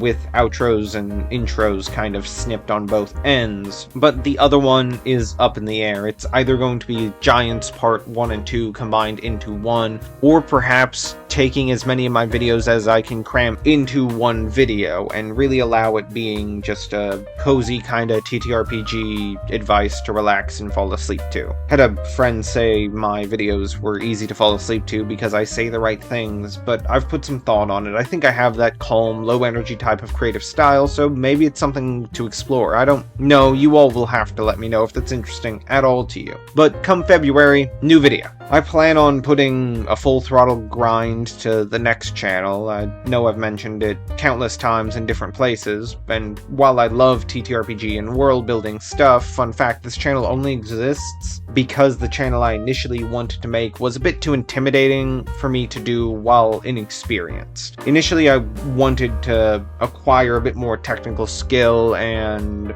comfort in content creation before I tackled on video essays in a more regularly scheduled sense. I plan on working Patreon posts, bolstering my creative resources available to people, and working on that custom cozy TTRPG I mention on occasion. I will pack down 2026 with the grind. Gotta keep chasing the dream. But what's going on with you? I can't tell you how much I appreciate you all watching to the end of these videos, listening to me ramble. I really hope you've enjoyed all these videos, and all my other videos. But what are your goals for 2026? Whatever they are, I hope you're going to chase them full throttle. I do believe in you. But all that I can say is, as we go from one year to the next, thanks, and thanks again for watching. Magpie responsibly.